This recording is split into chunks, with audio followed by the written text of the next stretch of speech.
What's going on? I am Nando. And I'm DJ, thank you very much. And I am Diggins, of course.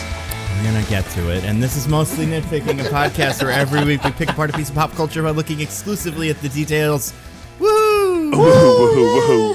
Woohoo! You guys, this week we're talking about a movie that it's kind of related to other things, so we'll explain why. But before that, you guys, how's everybody doing? Well, I'm doing quite peachy, Nando. Thank you very much for asking. Oh no, we're right into a bit. It's Elvis, everybody. Elvis, no, Wow. it's just Elvis me, DJ, doing an never Elvis died. impersonation. There's no way I can keep okay. that up. Wow, DJ, I didn't know you were a professional Elvis impersonator. What? Oh, thank you. Inflating my ego on this fine day. Very much appreciated. Well, now I'm doing great. There's lots of like theories back in the day that Elvis was still alive, right? Like that was like a Yeah. thing. He's That got to was a be dead huge by thing. now in those theories, right? Well, let's see. He died at 42 and 77, so if he was alive today, I guess he would could still be alive. Yeah.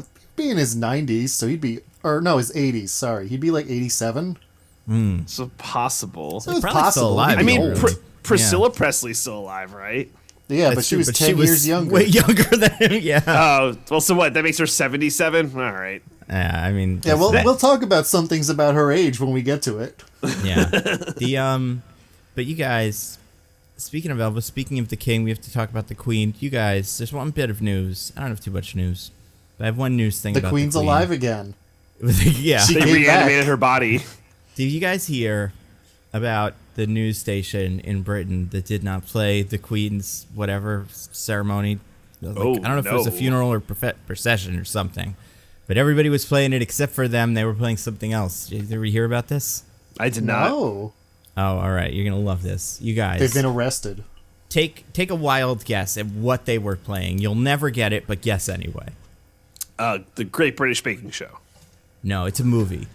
Oh, okay. Oh, It's a movie. It's a movie we've covered on the podcast before. How about that? oh, shit. Oh. Yeah. What movies have we watched where royalty die?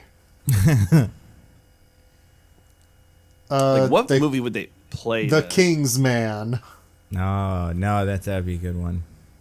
Because it had to have been like a British movie, right? Did we determine she's in that movie?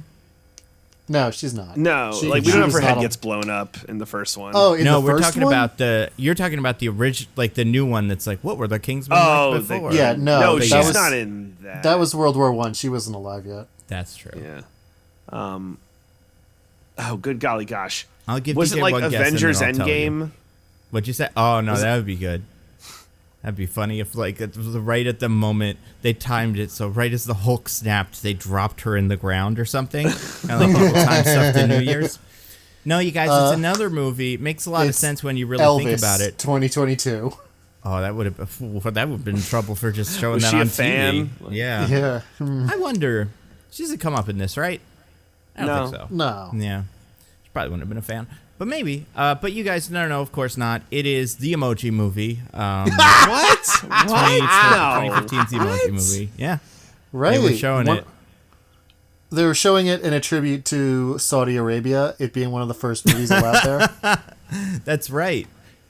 Is there a princess in that? Isn't that what one of the emojis turns out to be or something? So Yeah, the That's why. jailbreak. That's right. The very unfortunately named lead female character. It turns Yeah, out to be a princess emoji. So maybe that's kind of what they were getting at. Was that the queen was really a princess the whole time or something? Did someone like fall asleep and like hit the button that switched over the live coverage of the funeral to the Emoji Movie? Like, is it like the rehearsal where they got someone that's like, hey, can you stay up all night? And the guy's like, I can stay up all night. And he falls asleep like 5 minutes into it. Yeah. Well, that is actually how the BBC works. Is there's a guy running on the hamster wheel that powers the TV, and if for any reason he stops, the Emoji Movie starts. And I guess that guy was at the funeral or something, and the power switched over to Emoji Movie. But yeah, I don't know. I feel like it's a really unfortunate situation that they watched the Emoji Movie at all.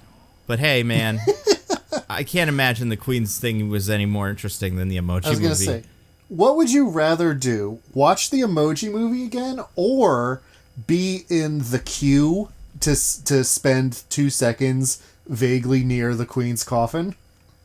I mean, it's shorter, so that Didn't one, like right? people die in that queue or something? Oh, that queue is not shorter, Nando. That queue could be up to like 12 hours. No, that's what I'm saying. Like the Emoji movie, watching 2 hours of Emoji movie is just a shorter experience. So that for sure.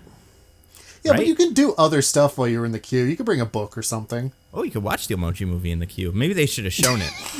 Then they would have shortened the queue. Would have been fewer people. David Beckham, a couple of Queeniacs or whatever they would call them, and then just Ginger Spice. Listen, Oh, I she know. probably went, I know David Beckham said he waited 12 hours in the queue or whatever, but there's no way, right? Yeah, there's no way. He's a liar. There's no way. I don't know. He's never lied to me before.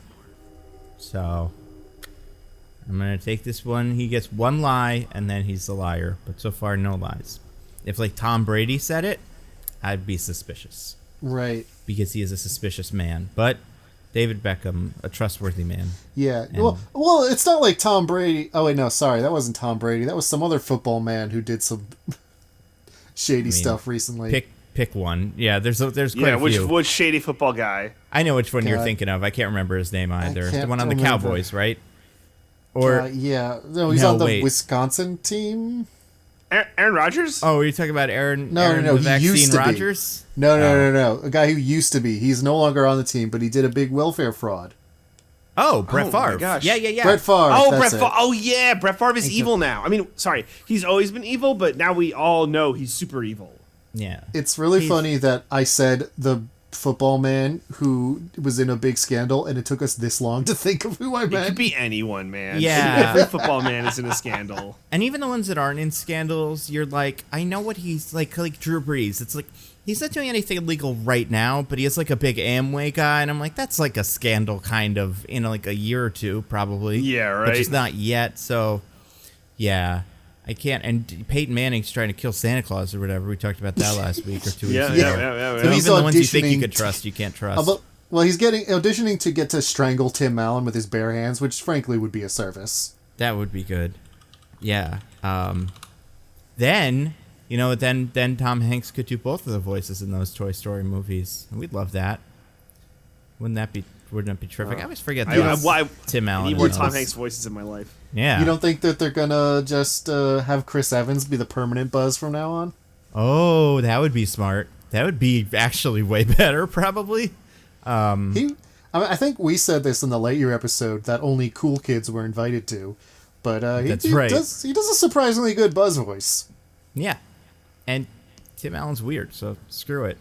I do have one other football liar story of the day. I don't know if you heard this, DJ, or Diggins, either of you, but I imagine it would make DJ's radar first. You guys hear about Chad Powers?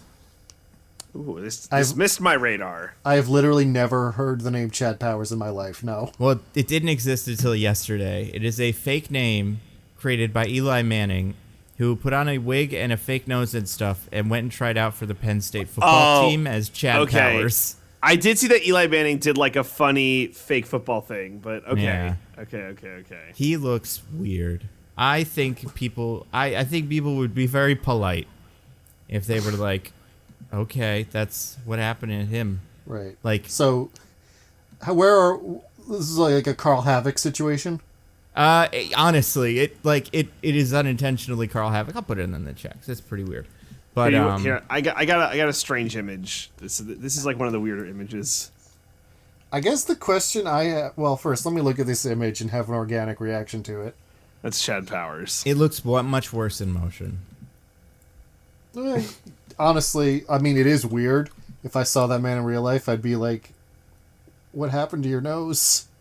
Yeah. But I think I'd be like, that's Eli Manning doing a Carl Havoc. I don't know. I think I could see it I think my question would be, why?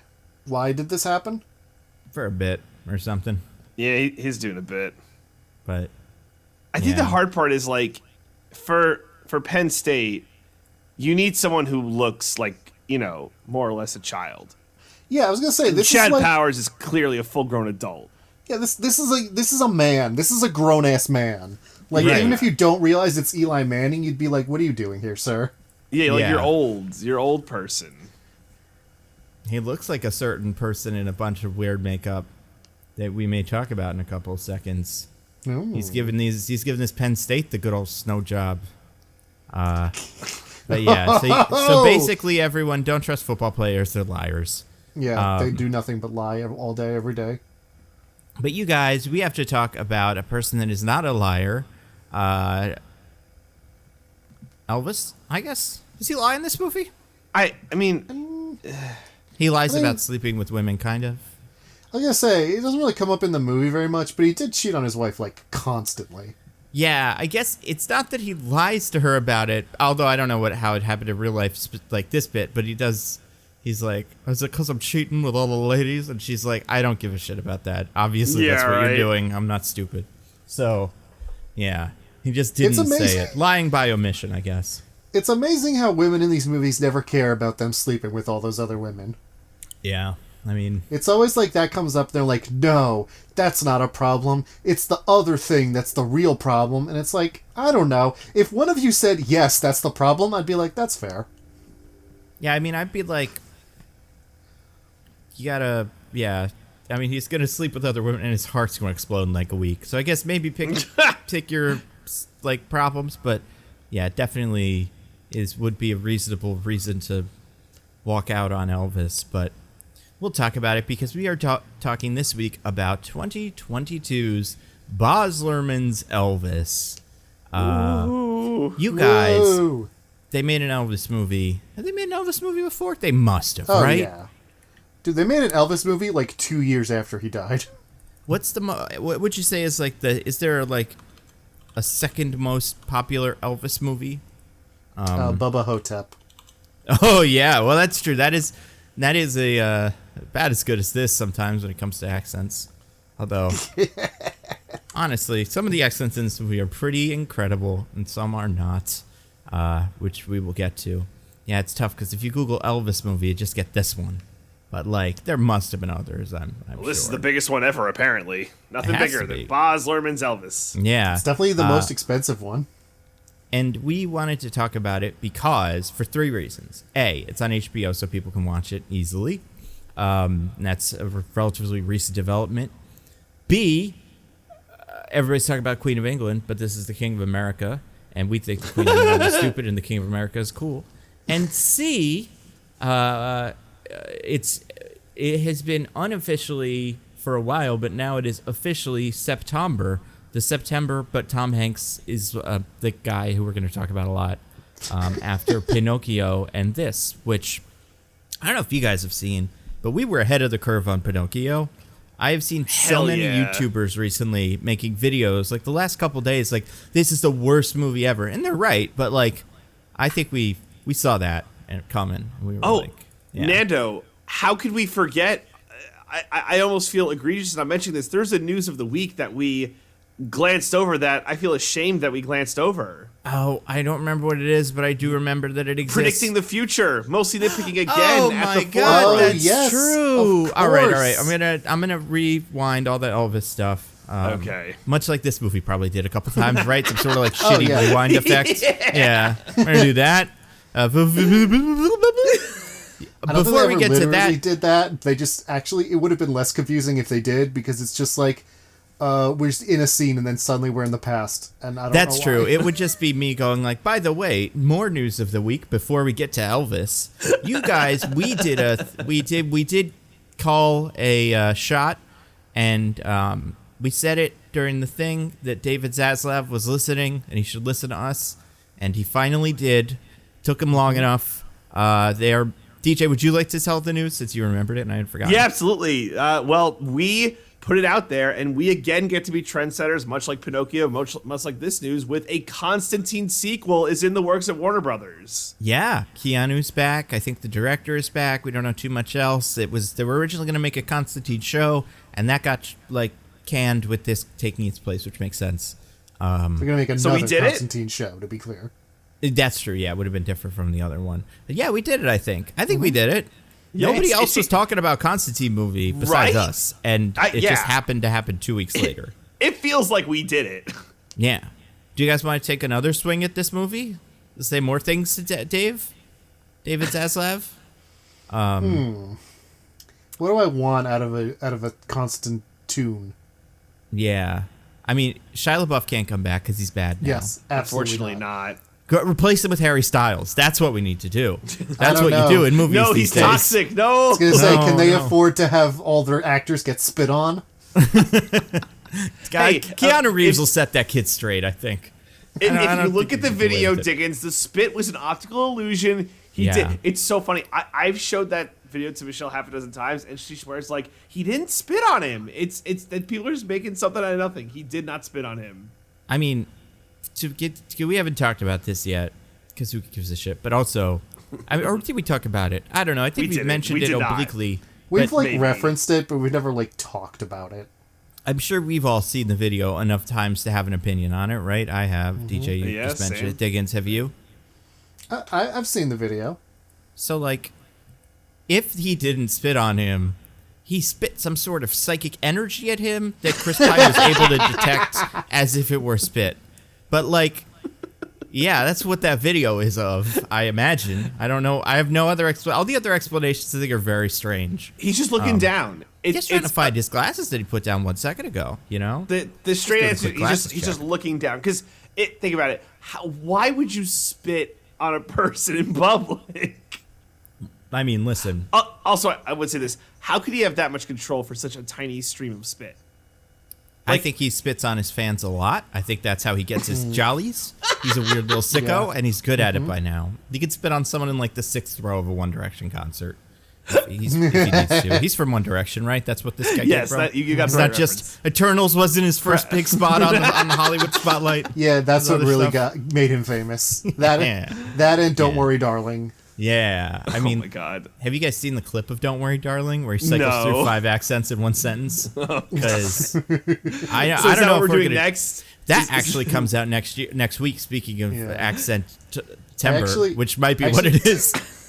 I did want to see that movie before it came out. That it's not very good, but I'll Right. probably still see it because I'm curious. Same. I think that when I saw the trailer, I was like, oh, okay, it's like a Stepford Wives kind of sometimes cult maybe situation thing. Like, that's fun. It's got a bunch of actors I already like. And then Olivia Wilde did a good movie, her first movie. So that's right. Why not? And yeah, and then this happened, and everything about it offset was bad, but then also the movie itself is apparently not that great. I do think maybe he spit on Chris Pine because the week before the spit was when that clip of him doing all the bad acting was going around Twitter, and maybe he was like, I need a new video to take over on Twitter, so I'm gonna do this one, and that was the spitting one. So then, because now I can't find the video from the movie, but it's dreadful. The spit and the movie, the bit that I saw, but yeah, I don't know. So wait, DJ. So if Michelle, you say Michelle insists that he doesn't, but Yes. when Harry Styles is moving in her field of vision, does she become overcome by some sort of primal force that grips her heart and forces her to scream in a way that is both terrifying and opaque to her? She's not 17, so no. But I think there's this general handsomeness where it's just like the glass eyes come over, Well. and it's like everything else kind of becomes out of focus. That's certainly what happened at the end of Eternals. I was trying to be like, oh, that's the Pip, that's Guy, and it's just just focused on the visage of Harry Styles. Well, DJ, well, we mostly only see young women because we cannot in good conscience let the American people see uggos. The movie does make sure that we know that the effect is on all women. That's true. That is true. That is true. I put the clip in the chat if you guys want to watch it. I'm actually gonna now because I'm so curious, but All right. I don't know where this character is supposed to be from. I've seen the clip before, and it's still very unclear. But Harry Styles, as we know, for people that don't know Harry Styles super well, is an American man, born and bred, U.S. of A., Tennessee, I think is where he comes from. And that's the only way I can explain what's about to happen. So I'm gonna play it. Are we gonna do a 3, 2, 1 play? So I just watched it while you were talking in order to filibuster, but I can't believe that this is a clip that like the movie put out there is like, yeah, we think this is the thing that's gonna get butts in seats and just convince everyone that it's good. Like, yeah, he cycles through accents in this 19-second clip. It's insane. It's like oh man. He deserves a shot in him and Tom. Have him and Tom Hanks ever been in a movie together? Oh, that would be good. Tom Hanks in Eternals, see secretly the big cloud or something. Listen, I'm talking to you, and you need to understand that it's what I'm talking about. This is my life. I'm trying to live here, okay? I don't even know what that's supposed to be, but he's a weird little guy. Oh, man. Yeah. But what were we talking about? Oh, right. Constantine. So make it a Constantine movie. Well, we want more spitting on people. Yes. Yep. Keanu Reeves just spit on everyone. Yeah, I think Keanu Reeves could spit. I think Tilda could do a little bit of spitting if she comes back. Does her character die? I can't remember. She just like put in I think she time does, out. Yeah. Oh, okay. Damn it. Oh, well, yeah, right. It's for those characters like anything's game, right? Like, right. Just come back because they're angels or demons. Not to be confused with Tom Hanks' Angels and Demons. I was gonna say. We'll talk about September later. I do think, just so this can be on the record, I think this will be a Justice League Dark Backdoor like movie that they've always wanted to make. And I think we'll get Zatanna. I think we'll get Swamp Thing, whichever one's from this universe, Swamp Thing, and I think we'll get Etrigan. I think those 4 will show up. That'd be cool. Yeah, they've always wanted to do it. JJ has wanted to do it for a while, and I think he's involved with this now. And I think this is the only way they can market something like that, is make it Constantine 2, introduce those characters. I don't think you could call it Constantine : Justice League Dark, but like something like that. And it won't be any good probably, because it'll just be an attempt to set up a bunch of spin-offs, but that's what it'll be, probably. It's possible. Yeah. We'll see. At the very least, we'll get to see a goth Keanu Reeves again. Huzzah. Yeah, I'm happy for more Constantine. I think this character is cool. I like a character that thinks he's cool and is. Is he going to keep smoking a lot? He has to, right? Yeah. Oh, yeah. Well, have the ratings fucked that up? I guess it was an R-rated movie to begin with. So, I think. Yeah, the first one was R-rated. Yeah, so they could make this an R-rated movie and he can smoke. I think if it's PG-13, he can't or something like that. I'm not sure on the rules there. But also, like, we're in this weird mode where superhero movies have to be PG-13. But I guess DC has actually been more willing to bend that than Marvel has, so who knows? Oh, absolutely. Yeah, I think in a post-Peacemaker Suicide Squad world, I think anything's possible. So, yeah, way to go, us. What do you guys want to see next? Forget Constantine. Let's call some other shot.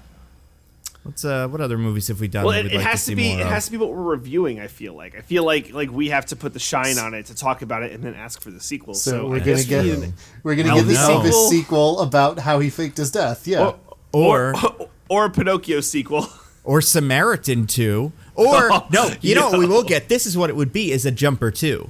That will be. Yeah. That will finally happen. Yeah, we'll finally get the JCU. Yeah, and that's what we deserve, right? That's like what. This is for us for like unlocking this Pandora's box. Yeah. Kristen Stewart finally returns to franchise filmmaking with Jumper 2. Let's go. That'd be so good. I'm thrilled. But yeah, so good to good. I'm glad you brought that up, DJ, because that is good news. We did it. So now go back to the present game. or the future. Yeah. So we watched Elvis, and we have to talk about Elvis. We have to talk about him. Just like Ezra Miller's breakout movie, we have to talk about Kevin. That's right. And this movie is... I don't know. What is... I don't know. We'll talk about it. It's a Baz Luhrmann palooza. It's got all the spectacle. It's a biopic. It's all that stuff. It's also pretty weird. And we mostly picked it because of Tom Hanks. And our fascination with him from last week. So we got to start with the IMDb summary. Oh no, what's this? Oh no, The now I'm IMDb worried. isn't spelling bee, you mean? Yeah, what is this gonna be? Well, IMDb, you mean? Oh, yeah, what is this going to IMDb? Diggins, you want to explain what we're doing here? Right, so every week, we read the IMDb summary, the summary of this movie on IMDb, which, of course, not a lot of people know this, is generated by... they grow a special set of banana trees in the basement of IMDb headquarters with sun lamps and everything. And those bananas are harvested at the end of every week because they grow very fast and mashed into a fine paste. That paste is then spread on several interns' bodies. And each intern has a summary for a movie that came out that week, like hanging around their neck. And then they release a bunch of chimpanzees into the headquarters with the interns covered in the banana paste, right? And the last intern who lives, the summary that was hanging around their neck, is the one that gets put up for the movie. So I have that longest living banana paste intern summary here before me for the movie Elvis. And my two fine co-hosts here are going to take turns trying to guess what this summary is.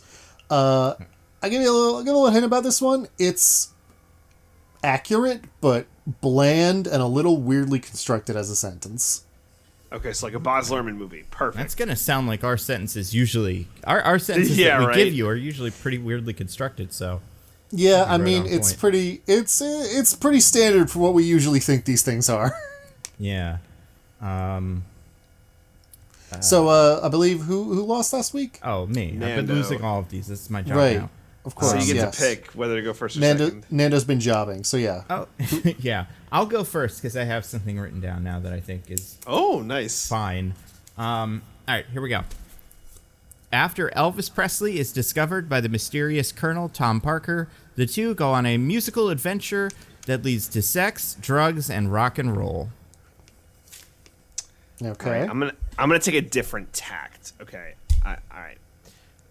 The story of Elvis Presley, rock and roll icon, as he struggles with sex and drug addiction, as well as having to deal with his manager who turned against him, Colonel Tom Parker. Okay. Neither of you did great. Oh, God, of course. But, you see, like, I feel like I have a winner from this, but I had such a good idea for a tiebreaker. Do you guys mind if I award You're the in winner but do the charge. tiebreaker anyway? Of You're in course. charge. So I think DJ won based on Oh, your, never mind. Do the tiebreaker instead. Let's because he said the word manager and Nando didn't. Wait, that was what did it? You guys pretty much got everything else the same besides that. Wow. Go me. Wow. But I want to do a tiebreaker here. And it might not be a good tiebreaker because, Nando, you might actually just know this, but that's happened with me before, so I don't care. That's true. Starting with Nando, or Nando gets to choose who goes first. What country is Colonel Tom Parker from? I do know this. I do. I think I know this as well. Oh, DJ, oh please. man, now I'm curious. Now I'm DJ, like, do I know please this? give me your answer. Yeah, let's hear Me DJ's. first? Yeah, you could go Yeah. first. He's from the Netherlands, right? Damn, I was hoping yeah. you'd be wrong. Haha! We've He is had from trouble with the It's like Netherlands the before one as a piece of country. like Jeopardy trivia that I know from this stupid thing. Yeah. Well, the only reference they make of it in this movie is they say he's from Holland very briefly. And as I Right. recall, you had very extreme difficulties with where Yes. Holland is Yeah. located. So Honestly, that's why I thought.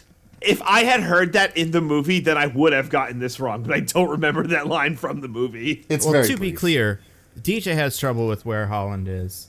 So does Tom Hanks, apparently. So I can't blame him completely for what happens and like how not knowing about Holland. But yeah, God. I am gonna give this to DJ because he did say Thank you, manager. sir. Although you were both very wrong because you made it too interesting. All right, what was it? Yeah, can you read Yeah. it? The life of American music icon Elvis Presley, from his childhood to becoming a rockin' movie star in the 1950s, while maintaining a complex relationship with his manager, Colonel Tom Parker. Huh. I also did end it with Colonel Tom Parker, which I feel. Did DJ call him Elvis or Elvis Presley? I called him Elvis Presley. I'm pretty sure you both said Elvis Presley. Damn it. That's all I got then. That's my only claim. DJ also called him an icon. I don't think you did that. Ha ha ha. Oh, no, I guess I did not.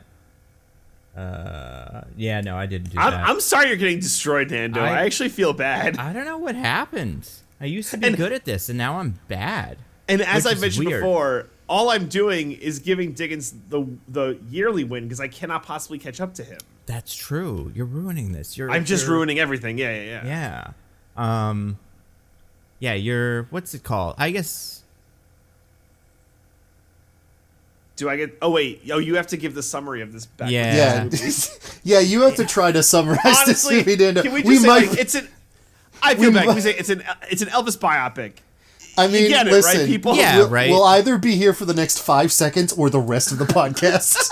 All right. Here's how the movie is. The penguin wakes up in a casino.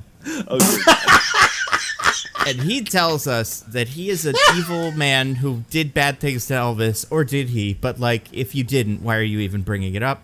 Then we go through Elvis's whole life, which starts with him doing funky Southern Baptist stuff, and then he goes on that one show and becomes big famous guy, and all the women throw their underwear at him and stuff. Basically, I saw this on Twitter, so I can't take credit for this, but he invents the female orgasm in the 1950s on TV. So there's that. Damn. Then he wins some sort of, like, he gets a big contract and becomes famous, tours. I feel like there's a step I'm forgetting. Oh, and then he, like, does more of that. Then the Confederacy gets involved for a little bit or whatever. That's a whole thing. Or, like, I don't know if it's the Klan, but it's definitely something with, like, Confederate it's flags. Segregation it's just is legitimate bad. Politicians running on segregationist platforms because it was the 50s. Or sorry, right, segregation yeah. is so then good. There's a little bit of him fighting the man there. Then he goes to Army. Then he meets his wife. Then he goes back home. And then it's, like, not great again because his, spoiler alert for the Elvis movie, his mom dies. So then he has to do all the things Colonel Tom Parker wants. And first, a little bit of civil rights stuff. Again, we get a little bit more of that. And then he goes to jail in Las Vegas where he has to perform for the rest of his days like Michael Jordan in the Moron Mountain cartoon, like, Nightmare. He goes and, like, kind of does lots of drugs because someone tells him to once, and it takes over his life. He's also poor, kind of, and all the while there's something going on with the Colonel Tom Parker, the Penguin's character, who he's up to something where he's not who he says he is. Then the movie ends where Elvis is dead. It goes, Elvis died.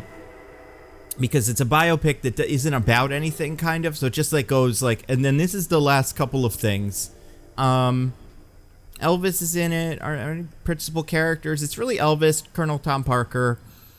A couple of hanger-ons. His family, obviously. Dacre Montgomery shows up from, like, Stranger Things. Little Cody Smith McPhee's in there. I don't know. Who plays Priscilla? Is that a famous person? It's got to be, right? I don't know. Some Australian actress. I don't think she's, like, super famous or anything. Best friends with Baz Luhrmann. Yeah, that would make sense. I will say, whoever is, like, the woman in his life at the time, either his mom or then his wife, it's like they're, like, the voice of reason where, no, Elvis, don't do the bad thing, go do the good thing. And, like, it's not, like, that's bad. It's just that it doesn't give either of them character beyond, like, it's right. The good person talking to Elvis. Well, it's also... This movie is a musical biopic, in a way. I think this might even be a wheel slice, but it's everything Walk Hard made fun of 15 years ago in every single way, including that one. And it's that, and it's funny because this was not direct. It was directed by Baz Luhrmann, not, as you may assume, Robert Zemeckis, because we just do Forrest Gump for a while. We do this, like, yep. You know, Elvis met every historical figure, and here's where he was during this, and here's where he was during that, and whatever. And that's also kind of a big chunk of the center of the movie. But yeah, it's pretty much Walk Hard. If you've ever seen Walk Hard, it's that 15 years later. Do you think Baz Luhrmann has seen Walk Hard? Oh man, there's no way. Or do you think he saw it and forgot he saw it and then came up with a lot of brilliant ideas on his own? Yeah, it like stuck in his brain, but he didn't know why. Yeah. He's like, oh, these ideas are brilliant. Yeah. By the way, speaking of Forrest Gump, you know who Forrest Gump meets? Elvis Presley. Oh, that's right. He teaches him to become Elvis the Pelvis. That's Yeah, right. it wasn't have black Forrest Gump to people thank for that that. Elvis learned it from. Yeah. It was Forrest Gump.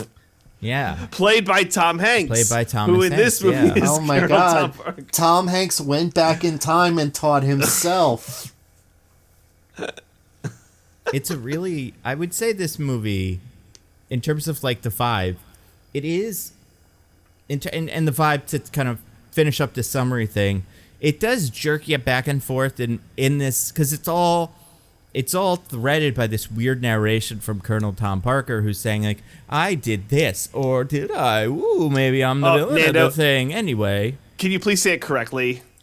Oh, are we doing our Colonel Tom Parker impressions then? I was going to save that as a wheel slice, but Oh, sorry. yeah, that's something that we'll get We to. can That's a little carrot for the listener to keep Yeah. listening. Because I feel like we've all got one. I know Diggins has one. I'm assuming you have one.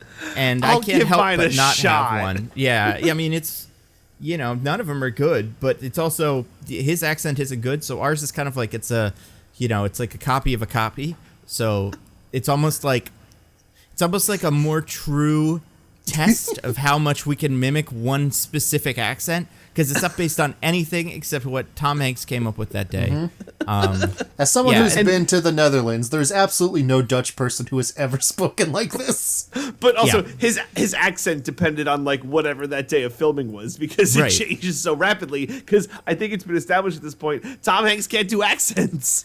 Yeah, and I Like, mean, he can. do one accent, and it's Southern, and he does that a lot, and it usually works. And he can do whatever he's from. I would imagine he's from like Illinois or something, and so he can do an accent of a place slightly further south than where he was born. And yeah, for some reason, he has incredible license in Hollywood to try out every voice, and it never works. I don't know what's going on. Like. I just keep going back to last week, Diggins doing the Geppetto, like, oh, well, I have to get this thing and then get that thing and then hold it, Pinocchio. Yeah, like, and that's like a choice. It seems like he makes, right? Because he doesn't. No one does accent. Like the accents in that movie are so. I think he could have gone on that set and been like, "I'll just do Tom Hanks," right? And they're like, "Yeah, whatever." Yes. Keegan Yeah, Michael you Key's just just doing sound Keegan like Michael you. Key. You do Tom Hanks. Yeah. And with this, I also think he could have been like, "I'll do Tom Parker as like, kind of American, but maybe a little bit not." Because he has to conceivably seem American to someone on the planet, otherwise he can't fool them. That's what I was thinking. It's like this guy successfully hid that he was not a natural born American for decades, right? Yeah. Like, Yeah. it only got found out pretty late in his life that he was not a citizen.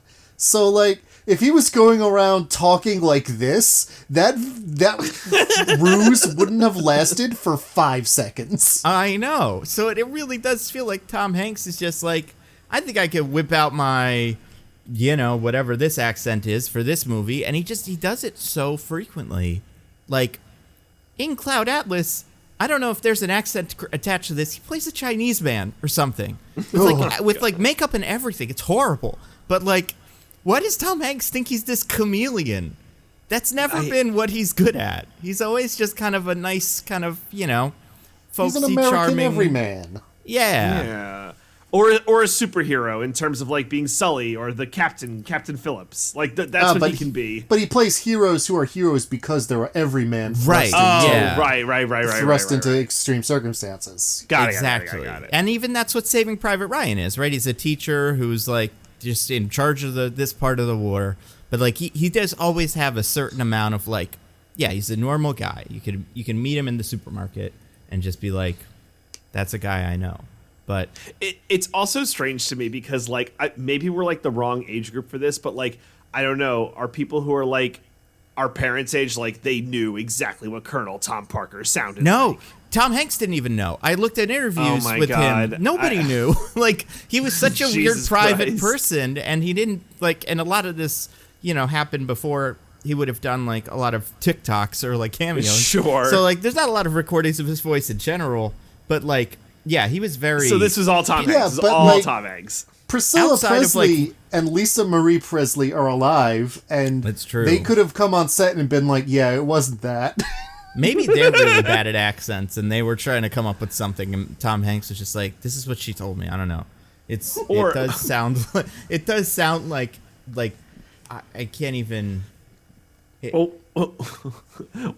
I mean, maybe like because he's the villain of this movie, they were like, "Oh, I'll just make him this awful accent to truly sully the reputation of Colonel Tom." Well, Parker. we gotta make sure that we understand that the reason he's a villain is because he's not from here.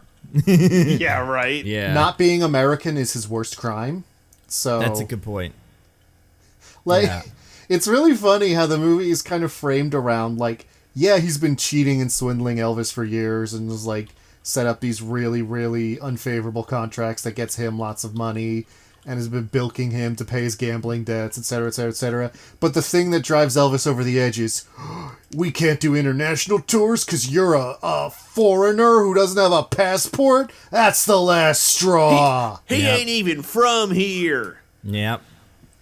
And man. it's weird because, yeah, I do think like the movie has this weird heightened reality because it's a Baz Luhrmann movie, but also just because like, well, mostly that, but it's like so it's hard to tell what things actually happened and what things didn't happen, but it's also a biopic of a heightened reality movie.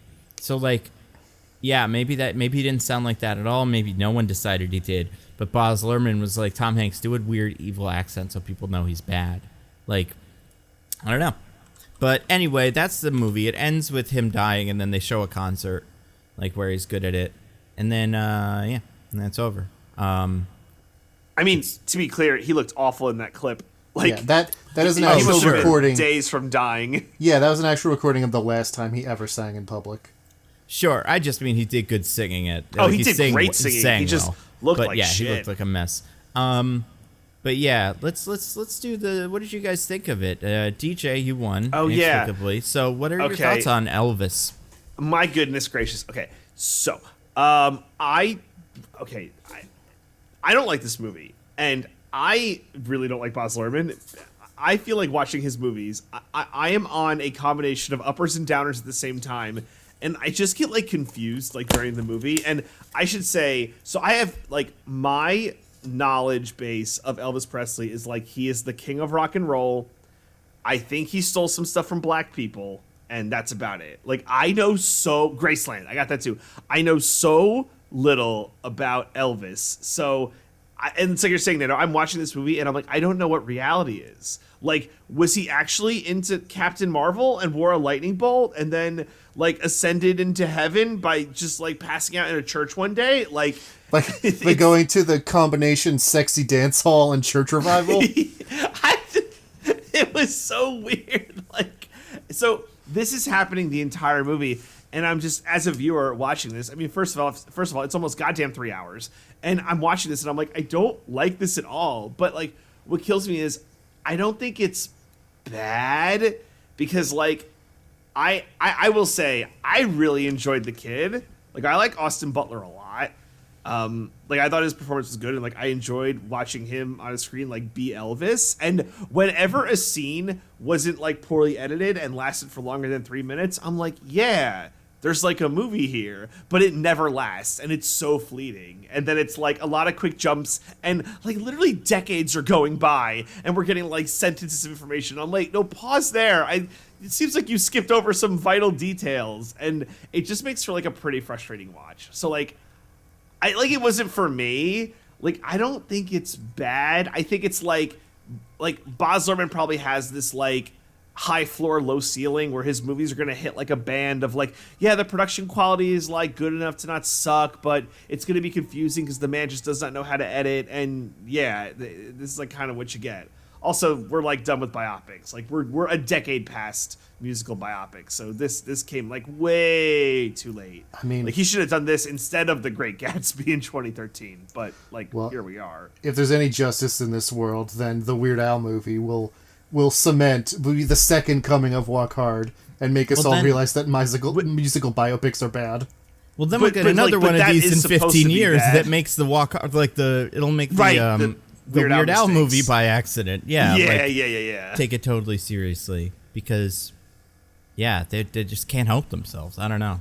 I do think Baz Luhrmann has seen Walk Hard and he forgot it, though. He just deleted it from his brain. Yeah. He was really drunk or something. He has flashes of it every so often. And it's every time while he was writing the script, I'm assuming he wrote it, he would sit down and come up to a part and he'd be like, how do we get the drugs into his hands? And he like bites his pencil and taps his head, and then he remembered a scene from Walk Hard that he thinks he writes and then goes, we'll do it exactly like that, because some of them are just so one-to-one. It's insane. And like, I just one more last thing. I think what's crazy, because you made me think of something, Nando, is that like everything that happens is like narrated by Colonel Tom Parker or like Tom Hanks in this like weird voice, which we won't do yet because I know it's part of the wheel. Saving it, yep. But like, I will just do a goofy voice that like might as well be what he did for like how I'm receiving it as an audience member. Something like, you all think that I killed Elvis Presley, but Elvis Presley was killed by your love. And it's like, that's might as well what I'd be hearing while I'm watching. He does halfway through the movie start Judi Denching and addressing us directly. And I'm like, what the hell is this? Oh my God. That's so weird. Anyway, that's my piece. I'm good there. What'd you think, Diggins? You like this movie? Well, Nando, according to our ancient protocols and traditions, you're the one who gets to go next. Oh, okay. Yeah, I think this movie's the first 20 minutes are pretty good. And then it just keeps going and going and going and going, and it never gets better than that. I liked little Elvis. Like, I liked Austin Butler. I think he's very good. I liked all the weird little side characters that would pop in and out. I thought they were mostly fun. I think Tom Hanks was interesting, but it was just so distracting and so weird. I think, like, I don't know what happened. Paul Giamatti, he's still alive, right? Did he? Yeah. Did he do something? Why doesn't he get these movies? He looks like this kind of already, right? Why would he? What happened to character actors? Why do we have to put Tom Hanks and Colin Farrell under a big mountain of plastic and give them a big giant nose to make them look like people that already exist? I don't understand. It bugs me so much because it's just like, and I'm not saying that Paul Giamatti looks like this, but like, that's who you get to play this role. He's plays like weaselly con men types who are still kind of charismatic. Yeah, that's a Paul Giamatti role. Yeah, and he does this a lot. And maybe he said no, but like, I'm unclear on why this had to be Tom Hanks specifically, because I don't think he looks like the guy. I don't think he could do the accent very well. I think he's fine in the movie, but I don't think he's doing anything incredible. But it's so distracting because it's Tom Hanks that I just can't get down with it. Like, I don't know. It's very weird. But yeah, I think the first 20, maybe even the first 30 minutes, I'll say, are pretty good. Like, most people would have fun with them. It's all the beginning stuff that you'd expect. It's all his crazy origin, and then the sexy performance where he like wiggles his little hips and everybody goes wild. After that, it does get into this very kind of tired, oh, yep, and then he does this, and he meets this woman, and then the drugs and whatever. And I also don't think the movie has enough colorful characters to keep that going either. Like, it's weird. It is like a Forrest Gump, but he just keeps meeting characters that are all kind of like each other. Whereas, like, he's in a room with 3 characters. I'm like, that guy is the one from Stranger Things. I don't know who those other 2 people are. It doesn't really matter. They're just there. But, like, I don't know. Needed a little bit more zhuzh. As far as the editing is concerned, it was distracting mostly, which is fine because that's what they were going for. But when the movie got boring, it became a little silly, especially during the middle to the third act. It got very, like, the camera was on, you know, like a bungee cord just flying around to all of Las Vegas, and it's just like, all right, but like, what's happening? What are we doing? But the parts where it's working, the movie is fun. I know a little bit. I definitely knew more about Elvis going into this, and I feel like probably DJ for sure. And I was still like, I'm pretty sure most of this didn't happen. I went back and learned about some of it recently, and most of it didn't happen. So it's very strange as a biopic because it's this weird fake American myth of this guy that they're selling as Elvis, but like it's not really that. Not much Elvis stuff in here. But yeah, overall, it's definitely better than Pinocchio. But I don't know. Not hard. They didn't. Yeah. So you're saying this won't be our third longest podcast this year? Because apparently that's what that was. I don't know. Like the Pinocchio podcast. Wasn't that our third longest podcast ever? Oh, sorry, ever, yeah. 3 hours and 50-ish minutes was where that clocked in at. Extreme. Yeah, I would well, imagine it deserved it's our it. longest ever. Yeah, it did. Also, but, a lot yeah. of that was D23. Yeah, true. Diggins, what about you? What'd you think of Elvis 2022? I agree a lot with you, Nando, where the first, 20 minutes to half an hour, I was like, am I going to love this movie? Because it's so insane. Yeah. And then it feels like they got bored and just stopped making it insane. But yeah, that beginning bit where it's like jumping rapidly across time constantly, and all the crazy editing. It's like Bohemian Rhapsody levels of just like cutting randomly between people talking in a scene. We zoom in on Tom Hanks's eye to watch a spinning roulette no less than 3 times. Yeah, we so love weird, checking man. out his eyes and stuff. Yeah, Dollar it's just like signs sometimes, they're roulette wheels, they're everything. the Hell Casino he's in the beginning of the movie. He's Oh, in that, Hell yeah. Casino. He's narrating He's in- this from purgatory in a casino, yeah. He's in Army of the Dead. He went on the set of Army of the Dead for a day or two and filmed some stuff. Lucky he didn't get eaten by the zombie tiger. Elvis possesses all the women in the audience of his first big performance. It's literally filmed incredible. they are not voluntarily doing this. It is just something that is rising up from within them. It's so weird. And that's All how that Colonel Tom Parker explains it too. He's very clear. It's like they didn't know what an orgasm was until Elvis gave them one at the concert, and you just watch one specific like girl lose her mind. It's insane. It's crazy that this movie is more extreme than Walk Hard in this bit. Like he's like, a black person could never have given them such an orgasm. Oh my God. But he is a white man. Yeah. Oh man, love it. But yeah, all that stuff, incredible. A+. If the whole movie was like that, I would have loved it. But then it gets bored with the story and just yada yada yadas past most of Elvis's career. Yeah. Yeah, right? And it never really gets the energy back after doing that, which is really unfortunate. I love Baz Luhrmann. I love his insane decisions. I love every stupid little thing he does in all of his movies. I'm not going to say that they're all good, but I love them. But yeah, this one is saddled with being a Baz Luhrmann movie and being the perfectly generic musical biopic to the point that it could survive one of those faults. It can't survive both. Yeah. I wonder if there's an hour and a half long cut of this movie that's great. If you just kept all the stuff that told of one coherent story, but all the beginning stuff was there, then maybe we just kept all the civil rights stuff and that was the movie, that could be pretty cool. Well, the way to do a biopic is to not tell the entire person's life. It's to pick one moment in their life and tell that story, because a person's life is too big to tell a coherent story out of. Mm-hmm. But nobody ever learns that lesson, and we'll do this forever. Yep, it's a cycle that will repeat, and I don't know if there's any other ones of these on the hook. What's coming up next? Did they just release a David Bowie movie or something? Yeah, Moon Age Daydream. Is it any good? I haven't seen it. I'm not sure. I think the reviews are good. Oh wait, but is David Bowie in it? Is there an actor? I was gonna say the Dead Man. Well, is it archival footage? Yeah, I don't know anything about this movie, but I'm looking at a picture. I'm like, that's pretty much David Bowie. I'm genuinely Yeah, not never sure. before seen footage and stuff. So, but I think we'll get. Like, I'm surprised. Have we gotten a David Bowie movie yet? Why do I feel like we I have? don't But think so. yeah, This claims to be the first film ever sanctioned by the Bowie estate. Okay. quick, cast David So if Bowie. we have, it wasn't an official one.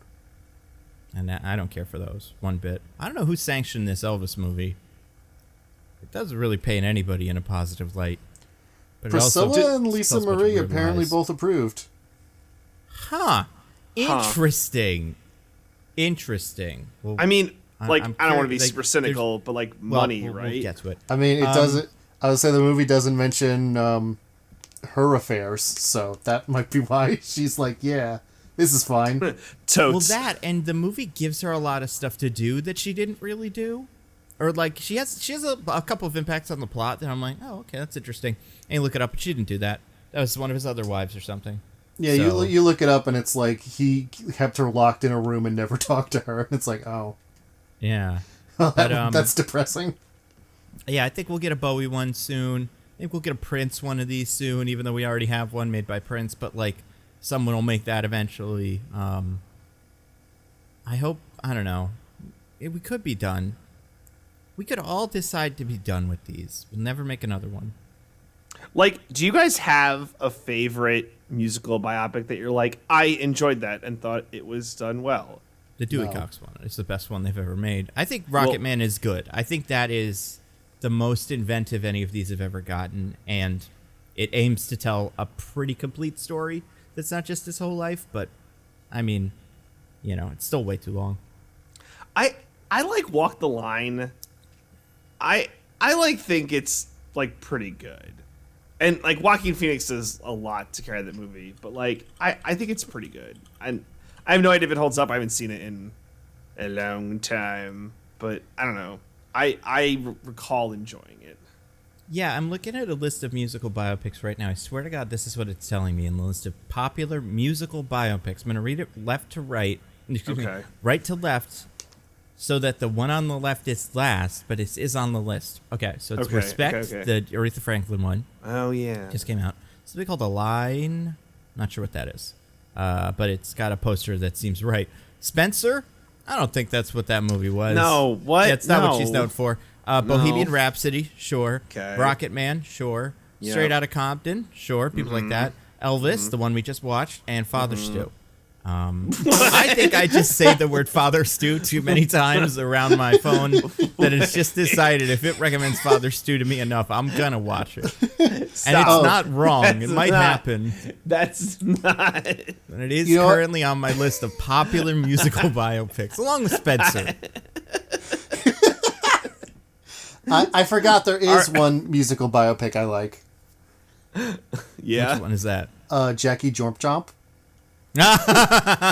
Yeah, and they did make that in real life recently too, right? They made a Yeah. Janis Joplin biopic. Yeah, and I think it was useless. similarly like they didn't have the rights to anything. Yep, I think that's right. I will say my favorite musical biopic is That Thing You Do, but it's not a real band, but it is like, it works because it's fictional and it feels real. I think you could convince most people that have heard that song that it's like, oh right, yeah, the Wonders, they were like the Monkees or something. But I do think a lot of the times the problem with these, and we'll get there with Elvis, is they do feel like they have to cover every single part of their lives, and it just drags and drags and drags. So, yeah, it's weird that they take so much artistic license but still feel hamstrung by the formula in a way that's no fun. But yeah, Elvis. Ugh. You guys, we got a wheel. We got such Hell a yeah. good A wheel. roulette wheel that's zooming in on Tom Hanks' eye. Oh, and it turns into a Ferris wheel, and then it turns into a... What's another circular thing in this? I don't know, the wheel on a fancy car. I'm going to spin the wheel. It's got a couple things. Tick, tick, tick, tick, tick. All right, first one. This is important. Important information is Shazam. So this movie, Oh man. as a plot device, keeps going back to some kind of weird Shazam specifics that I wanted to lean over to Hannah, who I was watching it with, and be like, "That's also a thing in Shazam." Like, I feel like this movie makes more sense as required reading for Black Adam than any other movie besides Shazam. That's why we it's did really it. Weird. Yeah, that's what it is. Because he has a little lightning bolt. He talks about the Rock of Eternity constantly, which I don't know. Did Elvis really like Captain Marvel? That I didn't find. I'm gonna Google that now. But I how have would no anyone idea. know? How does this movie know? How does Baz Luhrmann know? I mean, he might have talked about it in his life, and that way people might know. But again, his wife is still alive. I mean, they divorced, but That's true. It's just like, but I don't know. She wasn't there. Like, was he really like, yeah? When I was a little boy, I put on a little lightning bolt on my chest, and I ran around searching for the Rock of Eternity, and I knew that I would be the greatest rock and roll superstar that has ever been. Well, first of all, thank you so much for coming down here, Elvis. What an incredible honor. No, thank you very much. Elvis, and- I have a. Yeah, can you tell us who's your favorite Captain Marvel guy, or do you like him at all?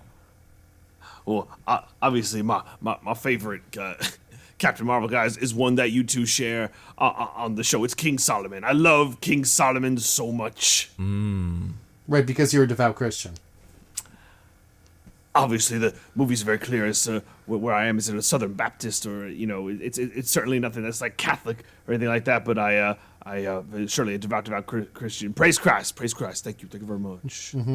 So, Elvis, do you think it's weird that DJ apparently has never told his wife any stories about his childhood or anything about what he used to like or be like, judging by his reaction to the idea that your wife might know these things?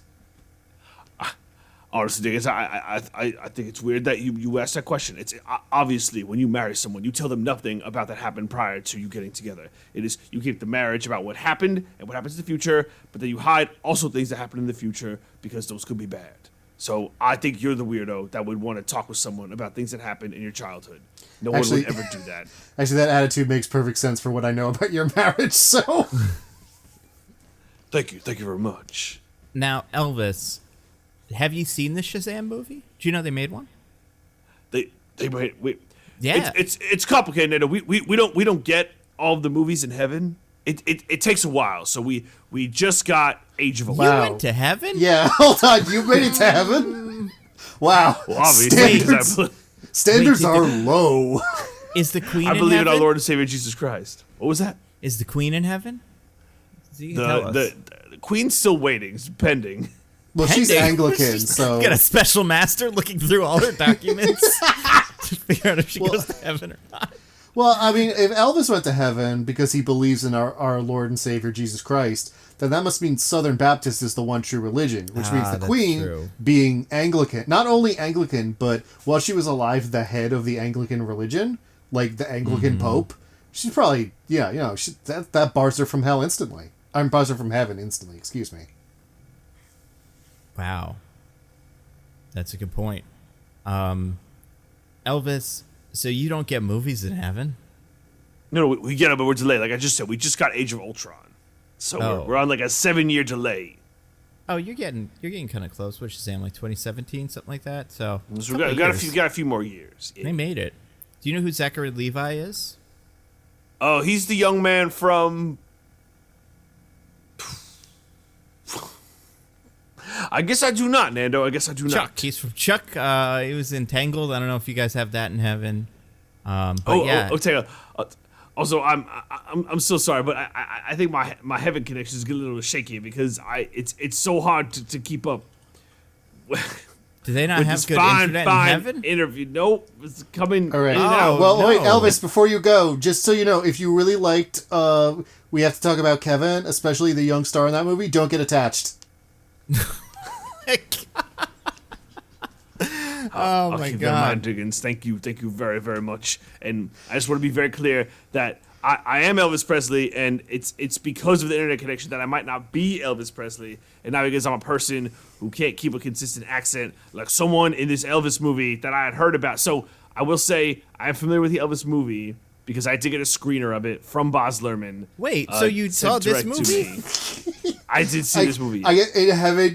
The movies are on a delay, but if the movie's about you, you're allowed to watch it when it comes out. No, I'm saying Baz Luhrmann prayed the movie to me. Oh, interesting. So, could we get you to watch any movie by praying it to you? Yeah, can I pray you Shazam?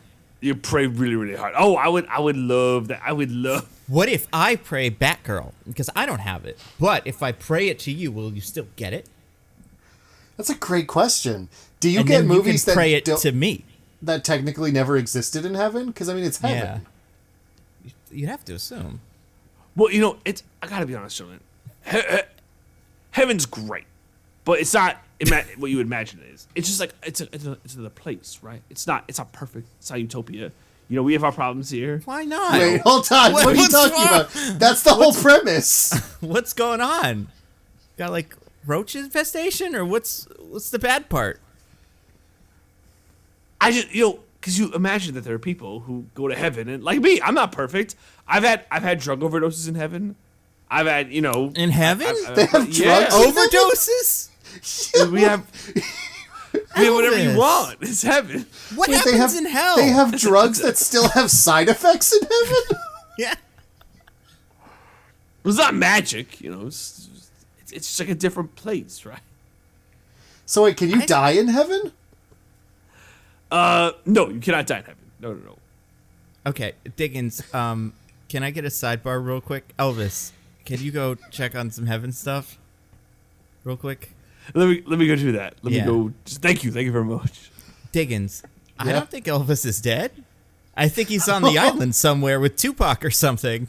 Because all of these things he's describing are not things that make sense in heaven, but they kind of make sense on Earth in a place that doesn't have great internet. It doesn't have great internet, is largely isolated from the world. Is he living on like St. Helena or something? I don't know. But I don't think he's in heaven. I don't want to break it to him, but I feel like it would be a bummer if you thought you're in heaven and then you found out you're not. But, Yeah, what if he was whisked away by Colonel Tom Parker to a remote island where he convinced him that he had died and this was heaven, and that's what he's been doing all this time? Yeah, just giving him. Well, I think I know how we can figure this out. Elvis, we're all done. Sorry, thanks. I was just picking up my Postmates from the heaven doors. It's good Postmates. Okay, wait, that complicates everything much further. Elvis, what does God look like? Can you describe God? Wait, hold on. Postmates went to heaven when it died? No, you guys don't understand. I get Postmates in heaven. Yeah, but Postmates doesn't exist anymore, so it went to heaven when it died? Wait, does Postmates not exist anymore? No! Aw, you sure? Yeah, it got merged with Uber Eats. Oh, that's funny. So the companies go to heaven? Well, like everything, if the company, because companies are people, Nando. Don't you live in That's America? true. Aren't Very you aware important. the companies are people? That's right, that's Companies legally true. Believes in our Lord and Savior Jesus Christ, they go to heaven. Which most American companies do. Yeah. Postmates went to heaven. That's how I get my Postmates. So yeah, Elvis, what does God look like? So it's funny, Nando, I never actually met God. Wow. Who did you meet? Have you met anyone? So it's fantastic. I died, unfortunately, and then I woke up one day and there I was, and I was on this beautiful, pristine island with crystal waters and a beautiful vista and just these houses everywhere, and there were just signs everywhere like "Welcome to heaven, Elvis. You're in heaven now." Oh, wait a second. Are you What? in the bad place? Seems like you thought for a second you said hell. What is a bad place? I mean, that's such a difficult question. You can't get Postmates there. That's for sure. Well, maybe you can, depending on how Postmates acted in life.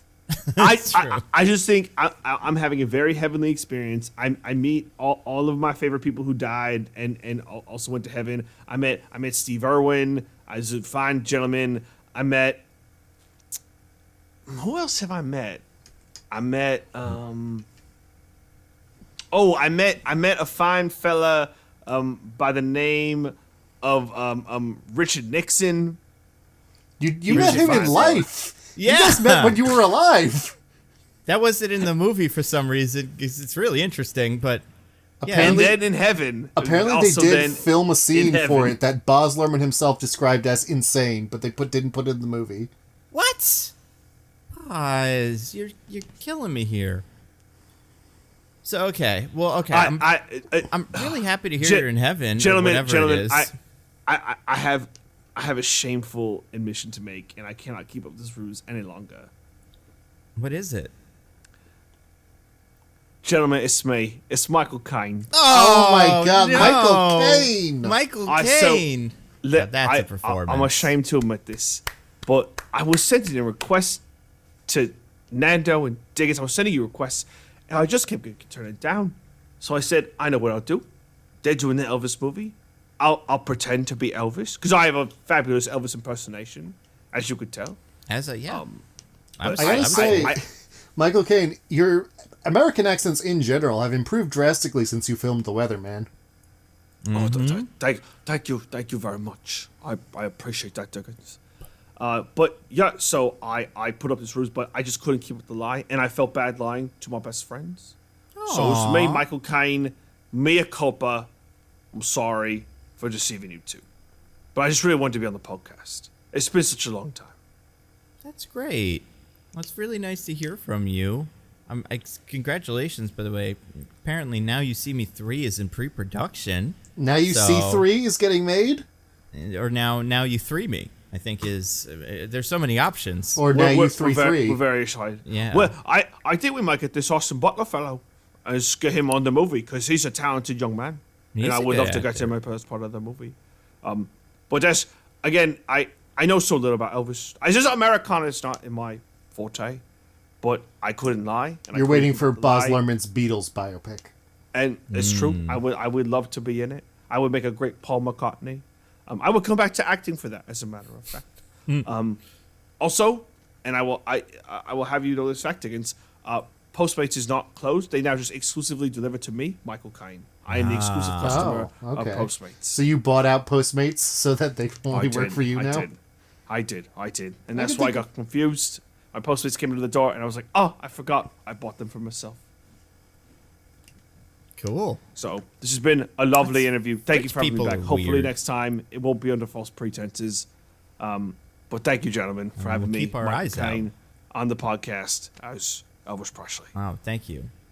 Thank you very much. So to answer our original question, this is from his Wikipedia page. The musician Elvis Presley was a big fan of Captain Marvel Jr. and styled his trademark haircut after that of the comic book character and some of Elvis's stage outfits with a half cape similar to those worn by the Marvels, and his TCB logo with a Marvel-esque lightning bolt insignia also show inspiration from Captain Marvel Jr. Elvis's childhood collection of Captain Marvel Jr. comics still sits in the attic at his Graceland estate in Memphis, Tennessee, with a copy of Captain Marvel Jr. 51 placed on the desk in the recreation of his childhood room at Memphis Lauderdale Courts housing complex. So apparently it was a real thing, Wow, that's incredible. right? And then, not more interesting, but also interesting, in reference to Elvis's admiration for the character, Captain Marvel Jr. has often been shown to either been a huge Elvis fan or inspired by Elvis. In Teen Titans Volume 3, Issue 22, Captain Marvel Jr. is revealed to be a huge fan of Elvis Presley. The narrator, Superboy, states that he's okay, just a little too into the retro thing for my taste. Loves all that rockabilly crap, flame shirts, and hot dice belt buckles. Captain Marvel Jr. himself quotes Elvis, who he refers to as the greatest modern-day philosopher, with the quote, do what's right for you, as long as you don't hurt no one, to which Hawk, Holly Granger, immediately states that she likes the Sex Pistols guitarist Sid Vicious better as a role model. So, real thing. Huh. Yeah. That's interesting. Isn't that interesting? It is interesting. It has to be real now that I think about it, because it would be insane if they made that up for this movie. They were just Right. like, let's make him a big fan of a superhero that's not Superman for some reason. Like, pick another slightly more obscure hero that a lot of audience members will be like, did they make that up for the movie? Is that a real guy? But, yeah. Do you think he'd be excited for Black Adam? Probably, right? I mean, he has to see the power dynamic of the DC universe change forever. Yeah, and he likes the Rock of Eternity, so maybe he would like the Eternity of the Rock, like, which is the movies we keep getting. It's just Rock movies for eternity. Yep. But, yeah, I thought the movie was good. Now, I think it was cool. Best movie with Shazam, right, Diggins? So far? Is he Never in made a any better other one. movies? Nope, this is the only time Shazam has ever been referenced in a Well, movie. I think there's some like 1950s serials they made with Oh, Captain yeah, Marvel, so that's probably true. one of those is better. That's a good point. I do think it's funny, too, that it is Captain Marvel Jr. specifically, because I bet if it was Captain Marvel, they would have rights problems with it. But it's not. It's Captain Marvel Jr., a very explicitly different character than Carol Danvers from Marvel, who currently is the holder of that name because of rights issues. So, Yeah, that's why they Fascinating changed it to Shazam. yeah. So great stuff, interesting. You guys, I spun the wheel again. It landed on one of Diggins's, I think. This is just a wiggle. Let's talk about Elvis's dick. It's going places, you know? It's all over Yeah, the it's place. called the Oh wiggle. my god. Yeah. What do we think of this? It's pretty funny. It's just, I mean, I know the whole thing about the fact that he like gyrated on stage and did all those hip movements and stuff was a big controversy at the time, and like that is real. But the way that everyone calls it the wiggle and talks about it like he has some mystical spiritual power is so funny. It's weird, It's dude. awesome. It's the coolest part of that movie.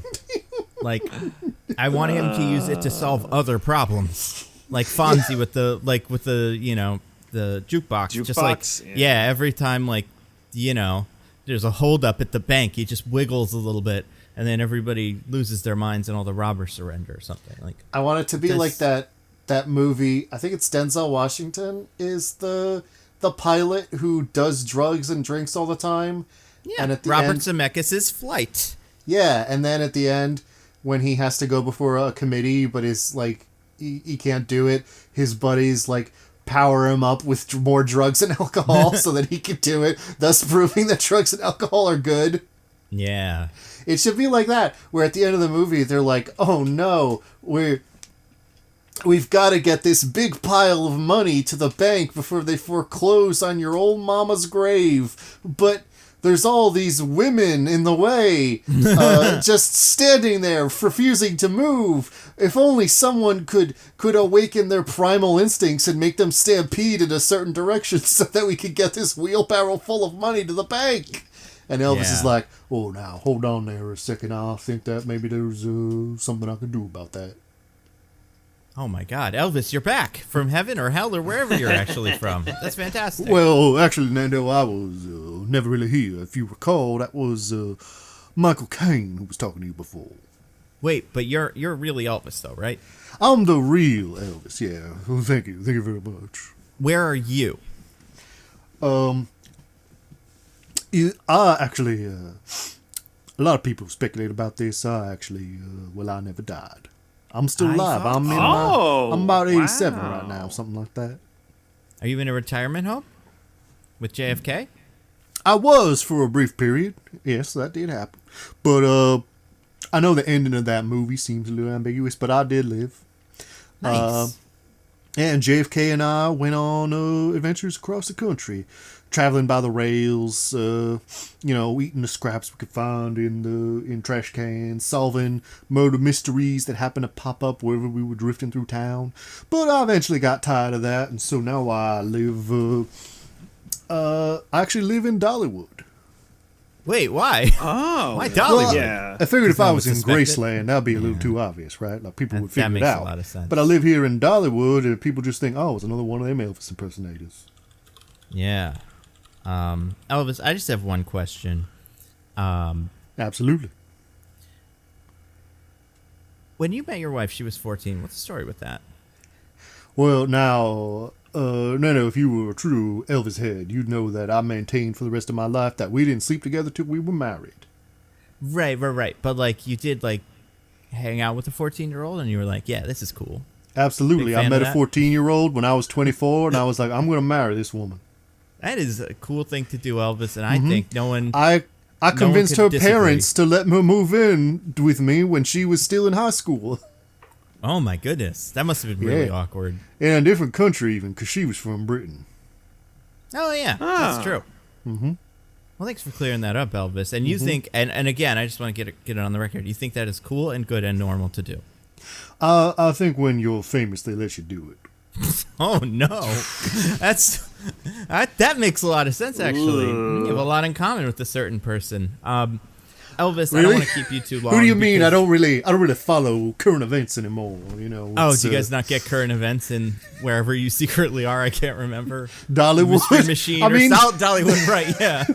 no, I gave up the Mystery Machine with Right, JFK. right. Now I settled down to Dollywood. No, I mean Right. we do get current events in Dollywood, but I choose to ignore them because I feel like that part of my life is It's over. toxic. The part It's not where that important. Don't worry. I kind of cared about important events, but I never really did anything about them. Now I don't even try to care about them. You know. That's smart.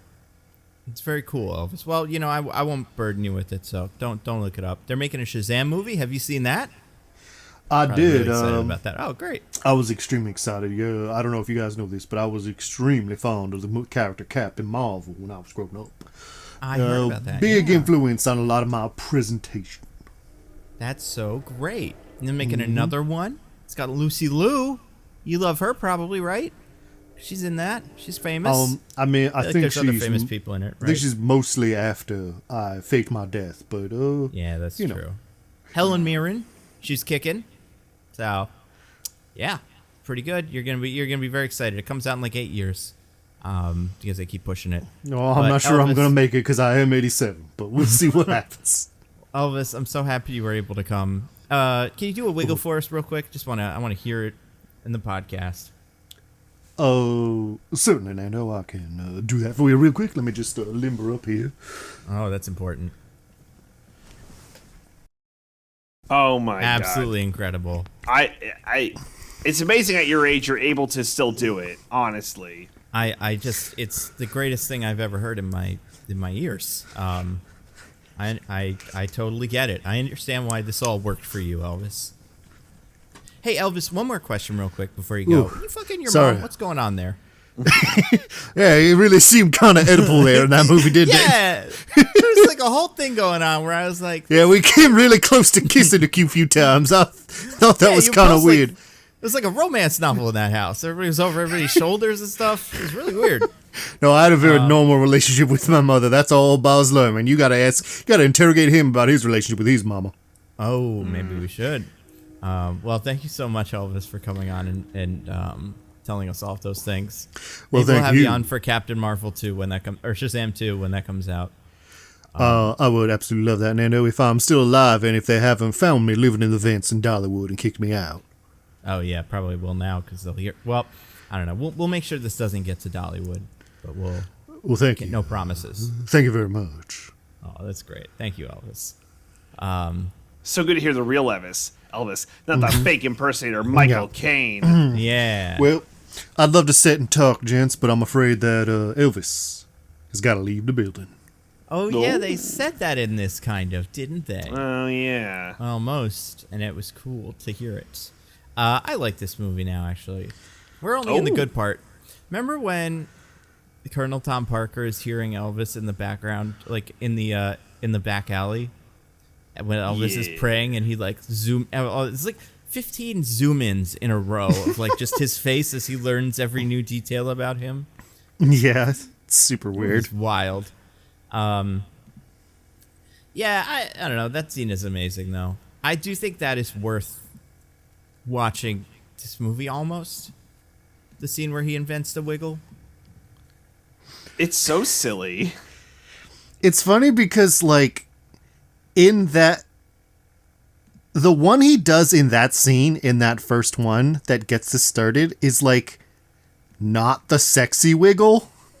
Yeah. Like later, he's doing the pelvic thrusts, he's doing the hip gyrations, and you're like, yes, I can see how someone thinks this is sexual.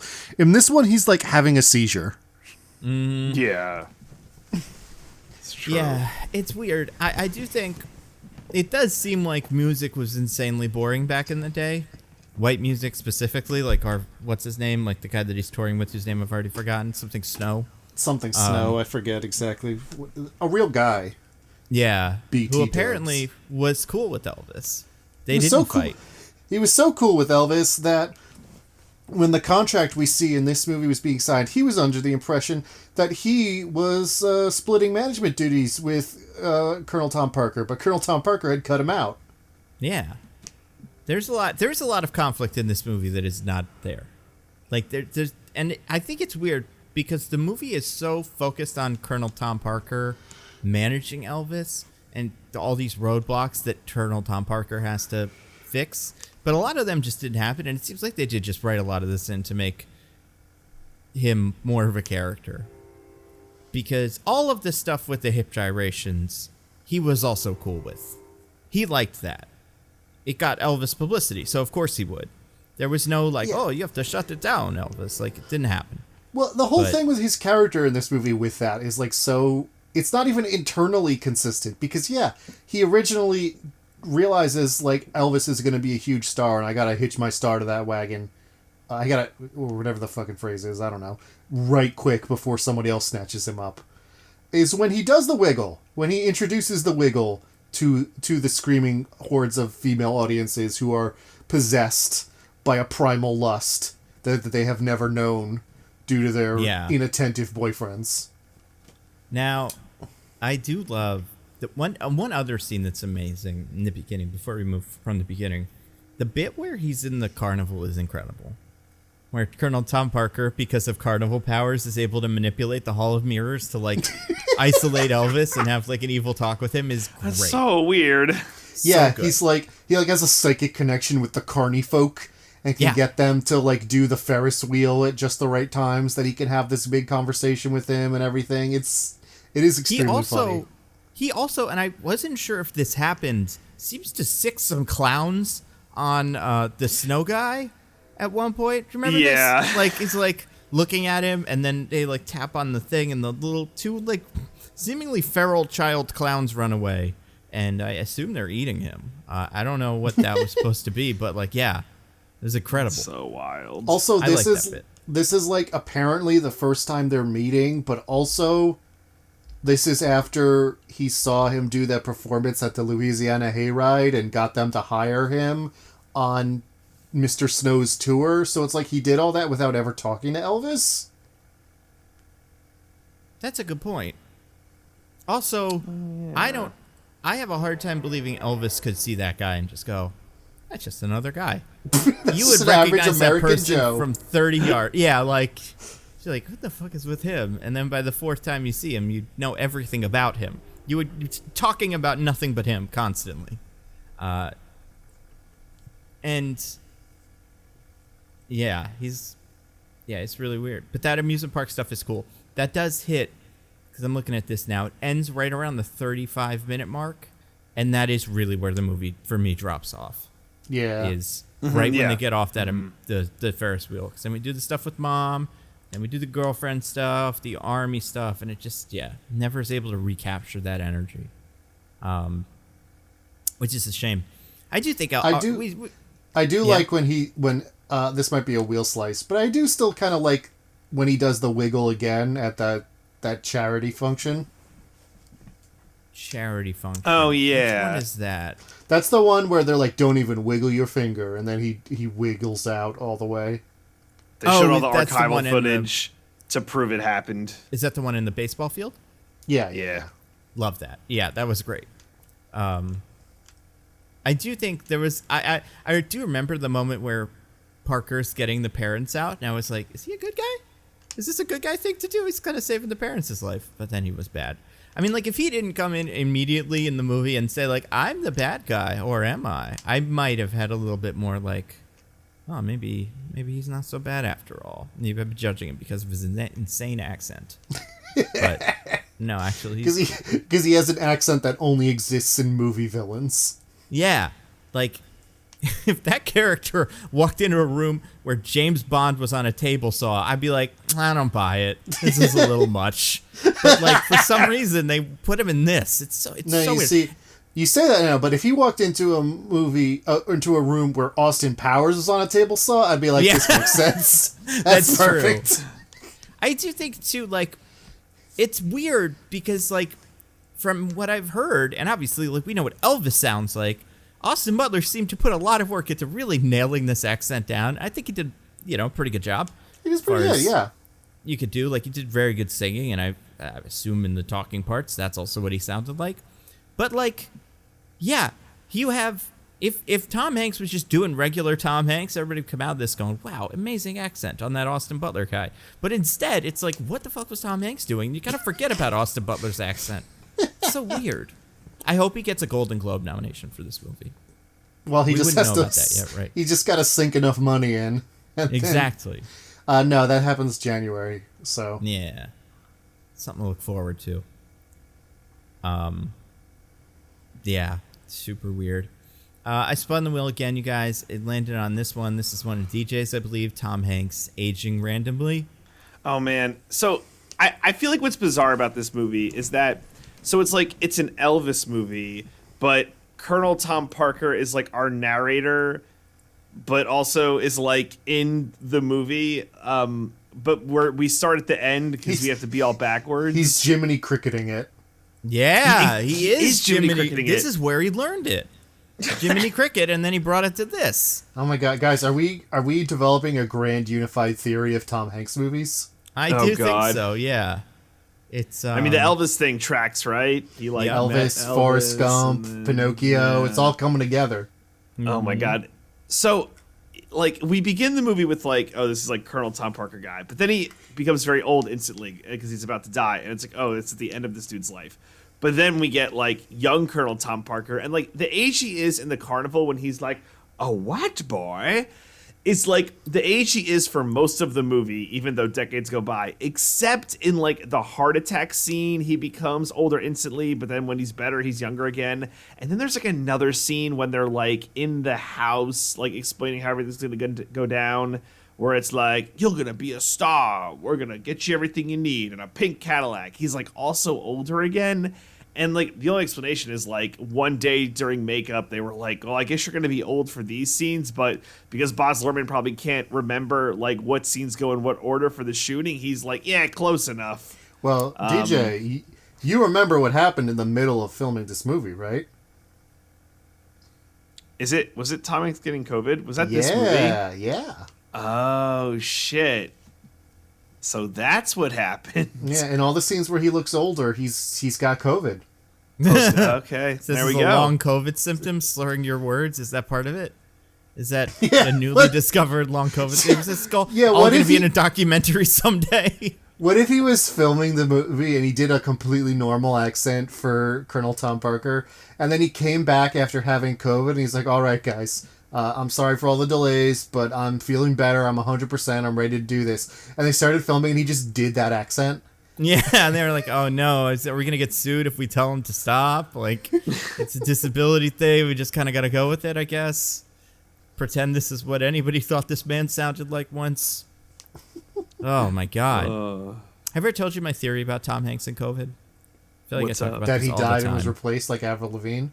No, that would be great though. No, not that. That would be great because that wouldn't be. That's not what I want. I think we had one chance as society with COVID, and it was if Tom Hanks died immediately. I think Yeah, we would you have have- taken it seriously. Yeah, You have said this to us before. I'm not sure we've said it on the podcast. and I think we wouldn't have to actually kill him. We could put him on an island or something and make it a whole With thing. Elvis. You know, yeah, like with Elvis, give Postmates all day, and he'd be fine. But I do think that is the only moment we ever had as a society to get this right, and we blew it. Instead, he went and hosted SNL and was like, "I'm fine. It's all cool. Don't even worry about it." Oh my god. And we were like, he was "Great." like, yeah, it's like everything is good. Yeah, everything's open. He went to the auto show. He said, "There's not even any COVID anymore," and everyone said, "Incredible." Speaking of Tom Hanks, let's talk about him. Let's talk about the character first, because on the wheel, I spun the wheel, landed on the snowman. They used the word snowman a lot in this movie. A Probably lot. more He's- than that movie, The and- Snowman. And He's the never snowman. explain what he means by that. Like, Yeah. you can figure it out through context clues, but he just keeps using it like it's a very common term that we'll all get. I It's don't like even super think I normal, know what it yeah. is besides just carnival, like, hustler. Is there anything He else said to he, it? he said he threw snow on things to like, I don't know. What does that obscure mean, or though? whatever. I don't know. Yeah, it's clearly meant to be like, yeah, he's like a con man. He can convince people to do things because he's a charismatic huckster. Like, Right. That's clearly what it means, but like, why does it mean that? Right? Yeah, and then, like, and I was like, okay, that's what he calls himself. But then later on, he's got like the Snowman's Association Award and stuff in his office, and it's like, is this an official thing? Is that what he puts on like his license or not license, but like stuff like that? I am a snowman. That's my job. Yeah, I saw that and I was like, he made this, right? Like that's just yeah, thing right. he made. It's like a gag gift his friends got him for his birthday one year. By the way, speaking of that carnival scene, going back slightly, did you catch that? Little Nightmare Alley sort of, not a reference? Oh, but, I did catch that. The geek. Yeah, the geek. He's geeking. He's Love it when geeking Elvis. He does geek in Elvis, and I don't know why that is such a big, not like a big part of my life, but I feel like since I've seen that movie, geeking has come up more than once or twice. I've recognized it in other media, and I'm like, man, has this been everywhere, and I've just been missing it because I didn't know. But now that I know, it's like the main thing. I don't know, but I do appreciate that. We're geeking out. Alley, yeah. Yeah, he's a snowman. If I heard that word just outside of context, I just assume he does cocaine. Because that's what you would figure that means in show business, right? Like, yeah. If someone was like, "Oh, that's old Colonel Tom Parker. He likes to give the snow job," I'm like, yeah. So like a sex thing with cocaine? Yeah, right. And that's not great, but it's not out of character for this movie. But it's not out of character for showbiz, really. Yeah, that's true. But no, it is in fact this weird word that they all had and seemed to all use to describe the job he did. That was weird.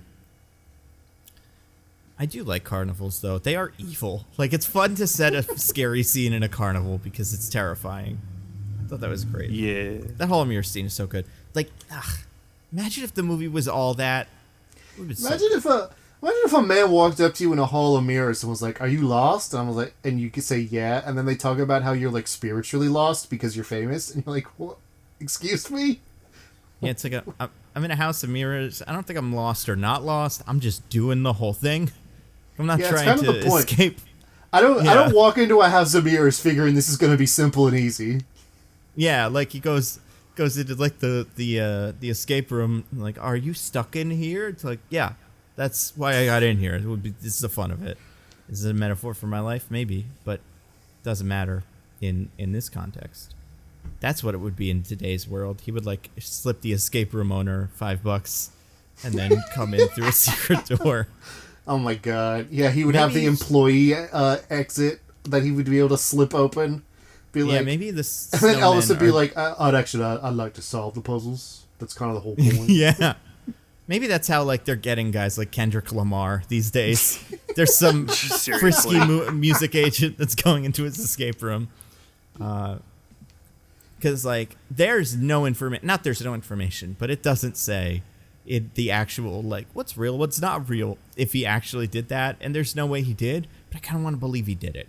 Like that, all of the rest of the movie was fake, but that one Hall of Mirrors gag is something that he had planned and been able to use. Do you think like also I don't know, do you think that's how he got the other guy too? Why don't you go into the Hall of Mirrors and then we'll see what happens, Mr. Snow? And then he just popped in. It's like a sick routine. So good. I like to imagine that all of his pitches in this point in his life were carnival based, because that seemed to be what he was doing. Like, the reason he was working with Snow is because he was doing, like, a carnival tour thing. Right. Yeah, that makes sense. And the way that, like, it's the same way that, like, all of Batman's villains have a circus thing, and it's like, with circuses, I guess they were the hot shit back in the day. People used to love carnivals. Of course all the meetings would happen at carnivals. That was all the entertainment you had, you know? So, yeah, carnivals. Yeah, what else really were you going to do? Play with your stick and hoop all day? Exactly. Exactly. Oh man, I spun the wheel again, you guys. It landed on one of mine. It's one of all of ours. It's the great Tom Parker off.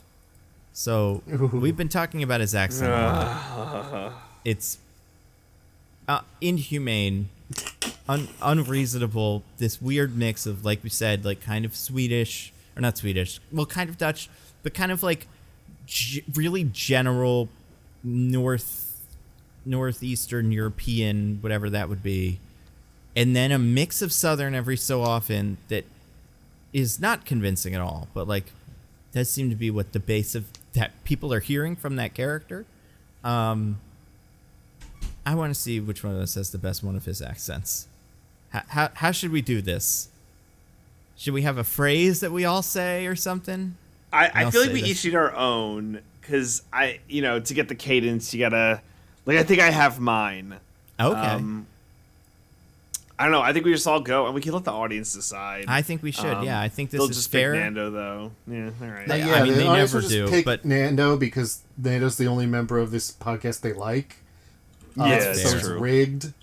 But I mean, I gotta also, the win only member of this something podcast this James Gunn likes, so That's true. That's well, true. that we really know a of. huge different advantage. You could, it's you fair. could like all of us.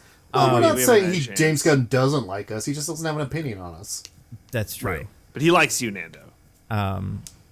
Yeah.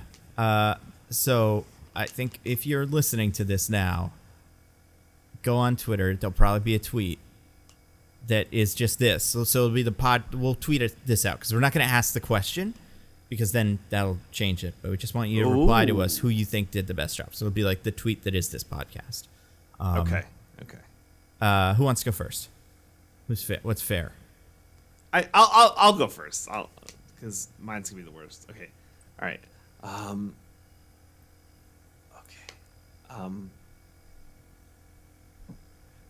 You go out there and you sing, "Here comes Santa Claus, here comes Santa Claus, right down Santa Claus Lane." And you get your Christmas sweater and you go out there and you sing, "Here comes Santa Claus." TJ, you made That's one. mine. You made one huge mistake in that one that I feel like you're gonna get What? docked a lot of points from the audience for. What? You said Santa Claus, not Sandy Claus. Forgot about that. Fuck! I forgot he said Sandy Claus. Ah, son of a bitch. Well, that's mine. That's yours. All right, Diggins, you want to go next? Sure. Give me 1 second. Gotta get my game face on.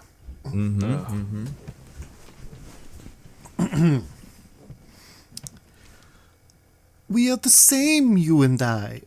Two odd, lonely children reaching for eternity. Okay. All right. I think with a lot of yours, it always goes to Christoph Waltz, It's and I hard don't know not to. why. It's hard not to. If you do something well, you kind of base everything off of that, I don't know. guess. That's just me. That's just me. Oh my god. All right. I'm going to try. I found a line from him from the movie. I'm going to try to say, but so much pressure. All right. Now, I don't know nothing about music, but I could see in that girl's eyes he was a taste of forbidden fruit. She could have eaten him alive. That's my Tom Parker. I think you started really strong, but it kind of like fell off. It's like the movie. I feel like if you, It's like I watched. I used Yeah. the knowledge of how Elvis the movie works and based my Tom Parker around that.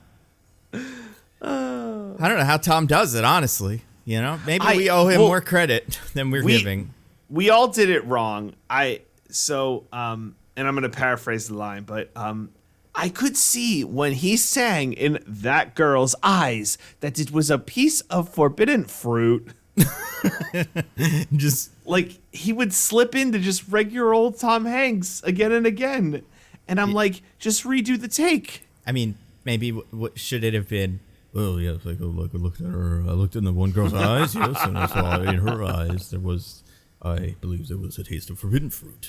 Yes, because that's what he does in the other movie. So Well, good gosh, fellas, I think that old Elvis fella, I could see it in that young girl's eyes, is a taste of that there forbidden fruit.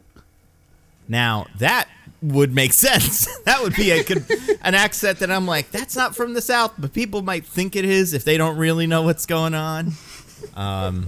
That's exactly what he should have sounded like. I feel like when I watched the trailers for this movie, because the trailers for this movie were like everywhere, where it's like I don't remember Tom Hanks having the accent in the trailers. Like my brain like he didn't. 100% did.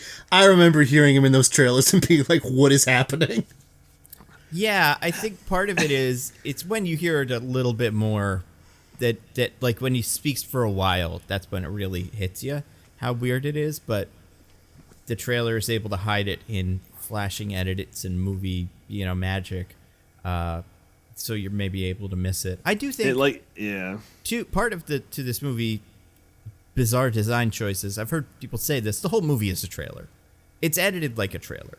Yeah. Like, there's shots and things changing, and like, you watch a scene, if you watch on YouTube or something, the scene of him doing the first dance and all the women losing their minds, like, you would think that's a clip from a trailer because it's edited so aggressively and it's so erratic. But no, that's how the movie is. But yeah, it's just too much energy. There's no way it could maintain that energy. So I do want to spin the wheel again. Landed on one of mine. This is we kind of already talked about this with Elvis, but it's "You'll Always Be My Bestest Girl." The mom thing's weird. I didn't care for it. Yeah, I get it. Weird. Yeah, I get it. I was getting big Oedipus vibes from his scenes with his mom. In movies, it's like if you have a heart-to-heart with your mom, you always gotta like get in real close and like hug each other or something while you're talking. I have never done that with my mom once. I think the problem with this movie is it's both that weird like blocking and all those weird motions, especially like that one shot where he's over her shoulder and she's crying in the mirror. But it's also like in that moment she's like, all those women are gonna take you away from me, Elvis, and he's like, no, mama, I only love you. I love the women half as much. Yeah, she's acting like an older brother in an anime. Is that a thing? Gross. I like that. Unfortunately, yes. Yeah. Wait, did the older brother want to have sex with the younger brother? What's going on here? Well, the younger I like this one bit. You've watched Spike's Family, right? Think about the brother in that one. Well, he's a younger brother, but still. I haven't. I kind of fell off that one. I haven't gotten to a brother. So. The brother is the only. Finish the first part of the season? Nah, it's on Hulu, and I watch Hulu on my phone, and the subtitle phone thing doesn't work as well. I have to be sitting down at TV to watch it. So, yeah. Well, the brother is the only bad part of that show because he's a very typical anime brother who's like, I love my sister so much, and I hate the idea of her dating people because they'll take her away from me. Okay, like a Quicksilver type or something. Well, the Spy Family guy goes pretty far with it. Is all I'm gonna say. Okay, well now you got my. Now I'm gonna watch it. I'm curious now. But yeah, the movie it's weird. I guess it's weird too because like Elvis is sexy, right? Like he does sex dances, and he's Elvis the pelvis, right? But the movie isn't very sexy. Not particularly. It's just interesting. It's a weird mix of like off screen. He just kind of says like, "Mama, I won't do anything with women," and with the girls he meets, he's like, "I'll just sit with them and tell them they're nice." And there's no. I don't know if there is like a sex scene, but there is that one girl while he's on this tour specifically, where she like shows up at his hotel door and then like they undress together, and the implication, of course, is that they bone down. Although, the way that scene is filmed, I couldn't tell if he knew that was about to happen or not. Like, if he just opened his door and there was a woman there and he was like, well, I guess this is happening. Some of these scenes are maddening with, like, how you don't get enough time with any of, like, the character reactions. It's just, like, things start happening. It's so bananas, man. Watching this movie is frustrating at times. Well, in that editing, by the way, and we're still in the first half hour of the movie, so it's good. The woman is walking into Elvis's room, and then we cut to the mom looking out the window upset, like, ugh, I know my boy is doing the naughty business somewhere, and I just can't handle it. What makes this crazy is there's also a girlfriend character who is not the one having these reactions.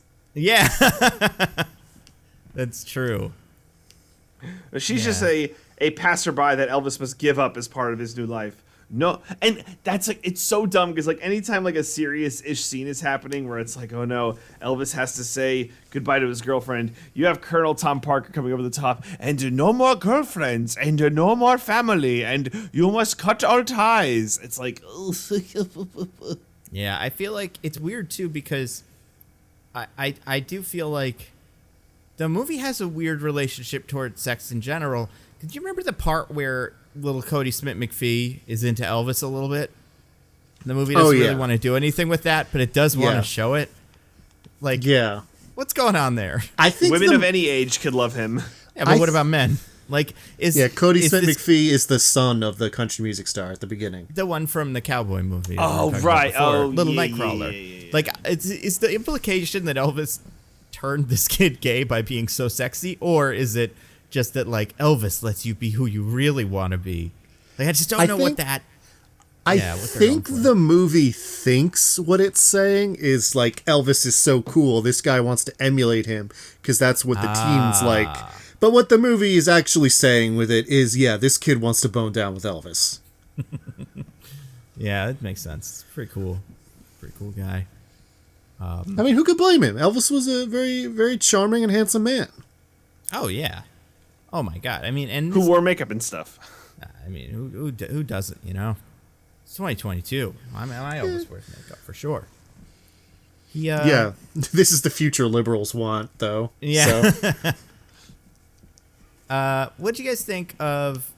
So, there's a whole bit in the middle of the movie which we haven't really got. Well, I guess you know what. This is kind of on the wheel. So this could happen next. Let's see. We spin the wheel. Oh, it did. Elvis pelvic thrust for race relations. What do we think of all the race stuff in this movie? It's difficult. It's difficult. It's so weird because they include it, and those are all things that happen in Elvis's life, and I believe he was like interested in that kind of thing because, as the movie does point out, he took a lot of influence from African American music. But it's weird because nothing ever happens with any of it. Yeah, It's like it's just a civil rights thing happens, and he's like, "I'm sad. I want to do something," and the Colonel Tom Parker is like, "You shouldn't do something. It is bad to do a thing. You are just a singer." And then the movie moves on to the next scene, and we just never resolve that.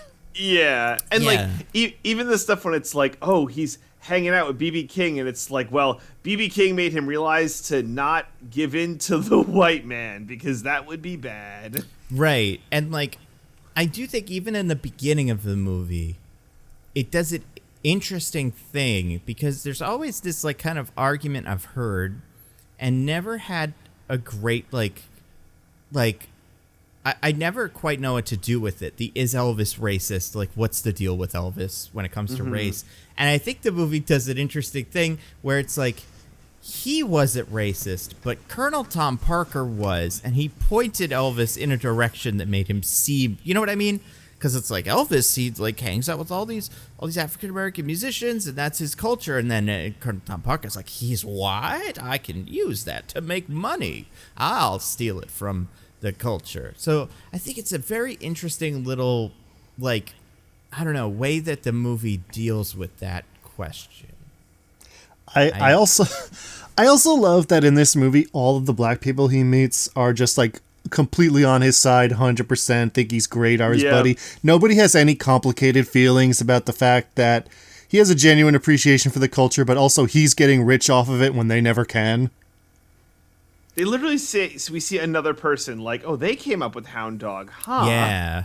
And that almost feels like almost like a, because that as a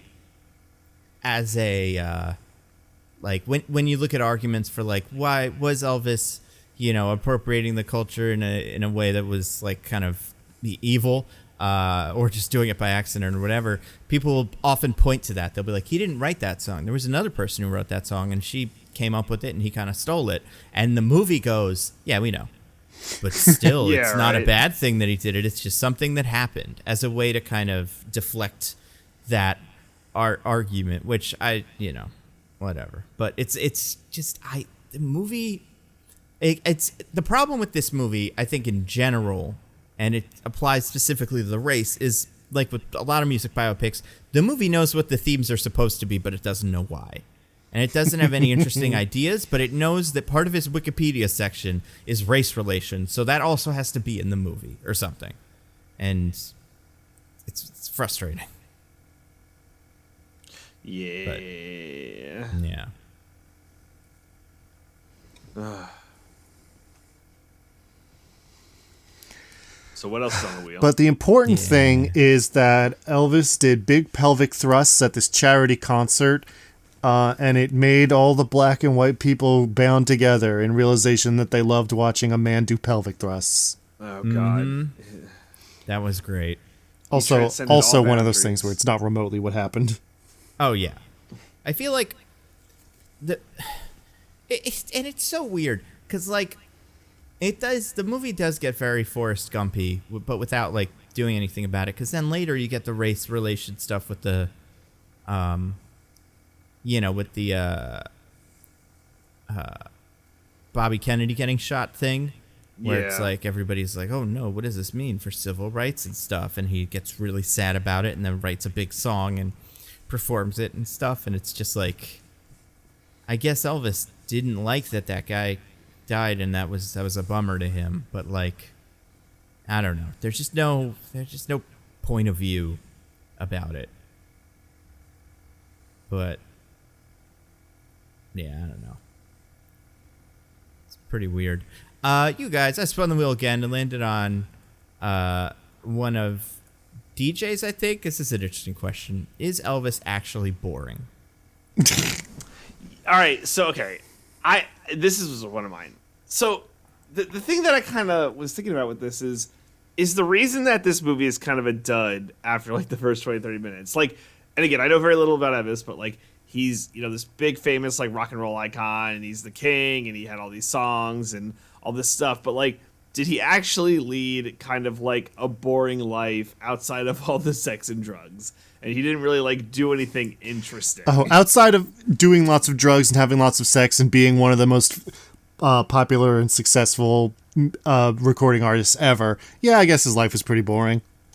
But like, you wouldn't know that from watching this movie.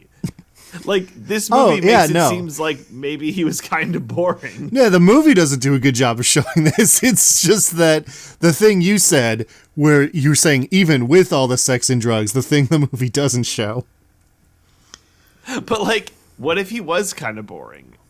What if there's not much there? So he you're- never traveled internationally. He had Vegas residencies, and people are like, "Oh God, Elvis is so cool." But like, he might have just been like a boring drip. So I think I understand what you're trying to say here. So basically, it's not so much what if Elvis was boring, but more like, what if Elvis was not a chill hang? Sure. Like, sure, You know. Elvis has an objectively interesting life, but if you guys like sat down and had a conversation, you'd be like, this guy's got nothing to say.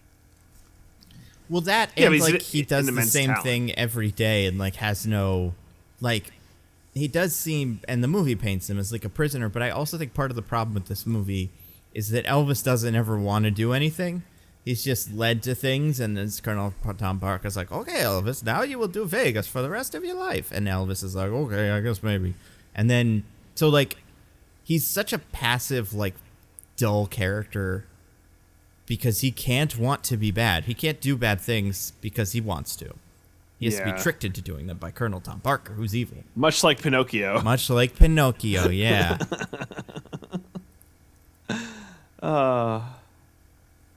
But yeah, and I do think the movie does yada yada yada over pretty much all the Vegas stuff.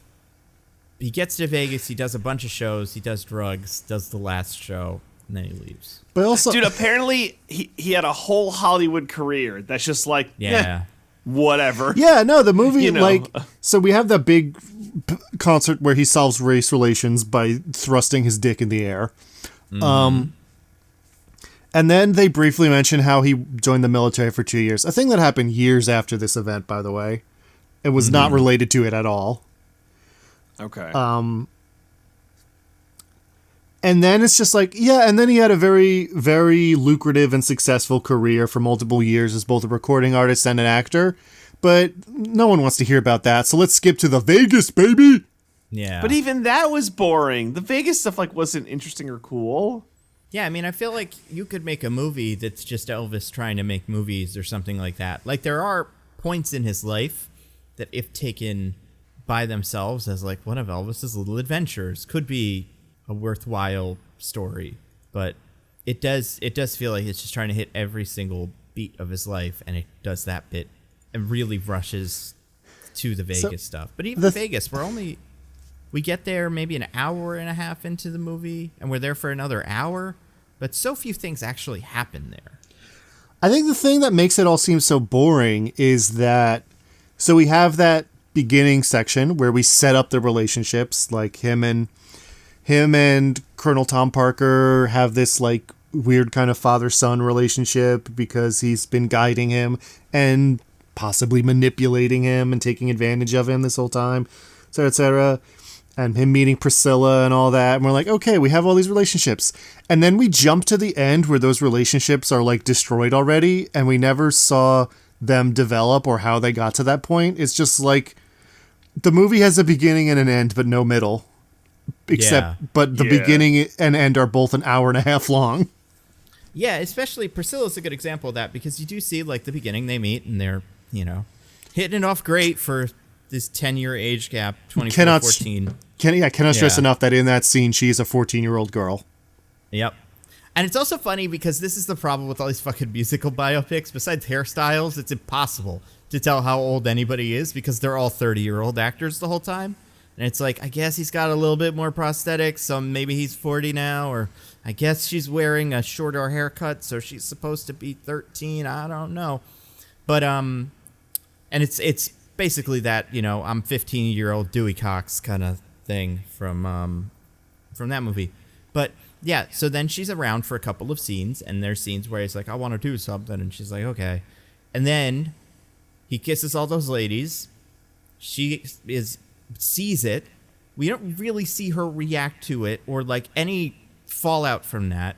He does a lot of drugs, and then she's like, I've had it with you, Elvis. And it's like, I think there were some steps in the middle there that would probably be something. But yeah, we just have no time because we have to do everything he's ever done. It's really tough. I also think the problem with Elvis is there's just no editorial, like, what's the story, What does he learn? How does he grow? It's hard to write, like, it's not a love affair that, will last forever. It's just kind of a messy, divorce that ended. So it's even his struggle with the drugs, it's like the movie frames it. It's like, well, he didn't struggle with drugs. Drugs were just like placed and put into him.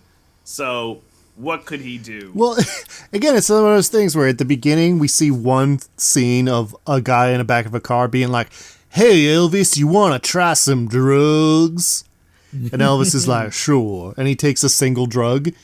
And then we cut to the end of the movie where he's popping like 30 pills a day. And we're like, what? But then that doesn't really seem to affect him except when the movie wants it to. Yeah. When characters tell us it does.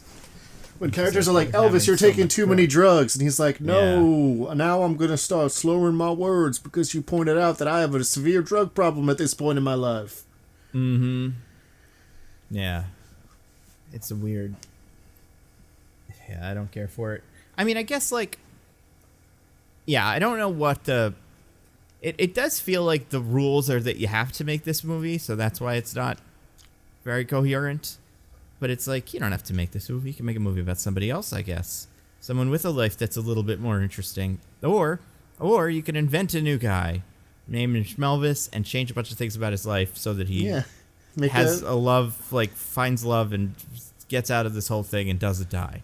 Yeah, make a Jackie Jump movie. Exactly. Yeah, right. That would be the way to do it. But instead, the movie, like, he has a big fight with Tom Parker.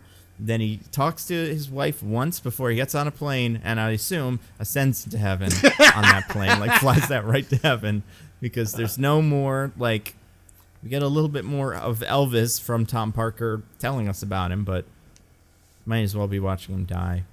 You want to talk about that weird scene where he yells at Tom Parker? That's weird, right? Which one? On the stage? Yeah, in the stage. Yeah. It's an insane Super weird. scene. Didn't even kind of happen. Oh, yeah, like, no. So I had to read, like, I was so curious about this. He did get into a fight with the owner of the hotel at one point, and Colonel Parker took the hotel owner's side, because I believe Elvis hung out with someone from the hotel, and the hotel owner was like, you can't do that, he's fired. And Elvis was mad, and Parker was like, yeah, I gotta do what he says. And then Elvis fired him, and he did that whole, like, all right, well, I'm charging you for this gas, and he wrote all the things down. and then they like were like, all right, I guess I can't, leave you.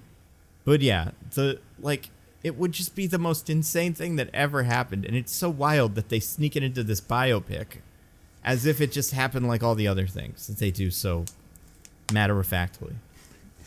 And also, again, like, I gotta point out, in this scene where he's screaming about how he hates his manager, the main thing he brings up is like, you're not from here, you're an illegal alien. And it's like, is that the worst thing about him? Is that the worst thing he's done? yeah, I mean, that is it. That's what it is. You're right. Looks ugly and is an illegal alien. Let's get That's him, true. boys. You can only be an immigrant if you're very hot. That's the only way. That's exactly right. Uh-huh. It is so wild, though, that, what is the story with him? I know we've kind of touched on it, but he's some sort of Tommy Wiseau figure, kind of, Colonel Tom Parker? So he was born in the Netherlands. He lived there till he was like 20 or so, or I think he had a brief stint in the U.S. Might have murdered somebody. We're not sure. Case has never been solved. And fled to the United States, where he worked as like a carny in the Netherlands. So he did more carny work in the U.S., which eventually led him to build up contacts in the touring music circuit, like this Snow guy. And he eventually parlayed that into being Elvis's manager. Huh. Good for him, I guess.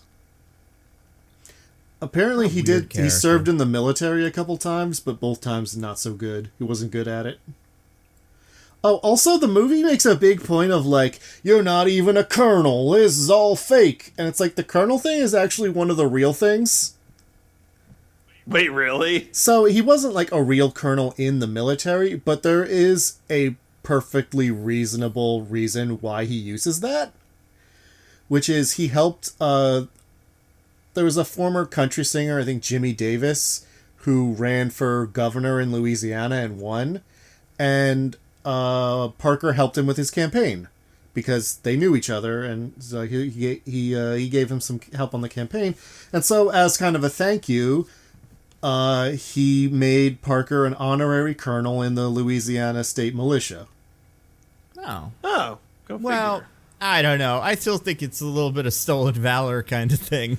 Oh, Really, sure. what colonel did you solve? Like, I was in a military something or other. Who knows? I mean, sure, yeah. It's implying you're definitely implying something that is not true to people, but he didn't just decide one day, I'm going to call myself colonel. It's like someone gave him an honorary title, and he was like, I like that. I'm going to use it. Yeah, good for him. Oh, fair enough. That's fun. That's like how you get ordained as a minister, and then you're like, you have to call me reverend now because I went online and I printed out the thing. Tricked you. Yes. Now isn't this fun? Yeah. Then the movie just sort of ends. I think we got everything on the wheel. Let me see. I already closed it. I'm gonna say yes. But there's not really. We like this movie. We have all run out of energy to continue. We had what's going on here? We had a great start, ran out of steam in the middle, and now we're just kind of a wet fart of an ending. I mean, overall, I think this movie, it doesn't quite work, but the parts of it that work are great, and I wish it was all that, but it's not. So, I wouldn't say what do you want to see in the sequel, because Dodoy, but what do you guys want as the next biopic or Baz Luhrmann, adaptation? Because the thing he did before this 10 years ago was The Great Gatsby, which was terrible. I hated it, but some people never like actually it, so saw it's it. like, I mean, this movie does that man. too. We haven't talked about that, but it plays like Cardi B in the middle of it, as if Elvis I didn't know. also write music. But it only does that 2 or 3 times. So it's not Yeah. consistent enough to be a style of the movie. It's just something that happens sometimes, and you're like, why this? Yeah, exactly. And he gets away with it in Great Gatsby. It's like, all right, well, it took place 100 years ago, so let me throw in some modern music to here's what some Roaring 20 stuff would be now, and all right, I don't love it's it, but I New get York kind of wealth culture music. Yeah, What it's- would that be today? Yeah, I mean, it's a coherent idea. I understand why he did Yes. that. Right, but in here it's nonsense. Yeah, they use like Britney Spears at one point. As if like it's not even just like musicians that are associated with Elvis or something, or like remixes of Elvis songs, and I don't know. It does feel so arbitrary. So to my question, what do you guys want to see next? I mean, honestly, that's tough. I want to see the Baz Luhrmann biopic about Tommy Wiseau. Let's go. That'd be great. With Tom Hanks playing Tommy Wiseau. Oh my God, yeah, that would be great. I do think like I like how he films music.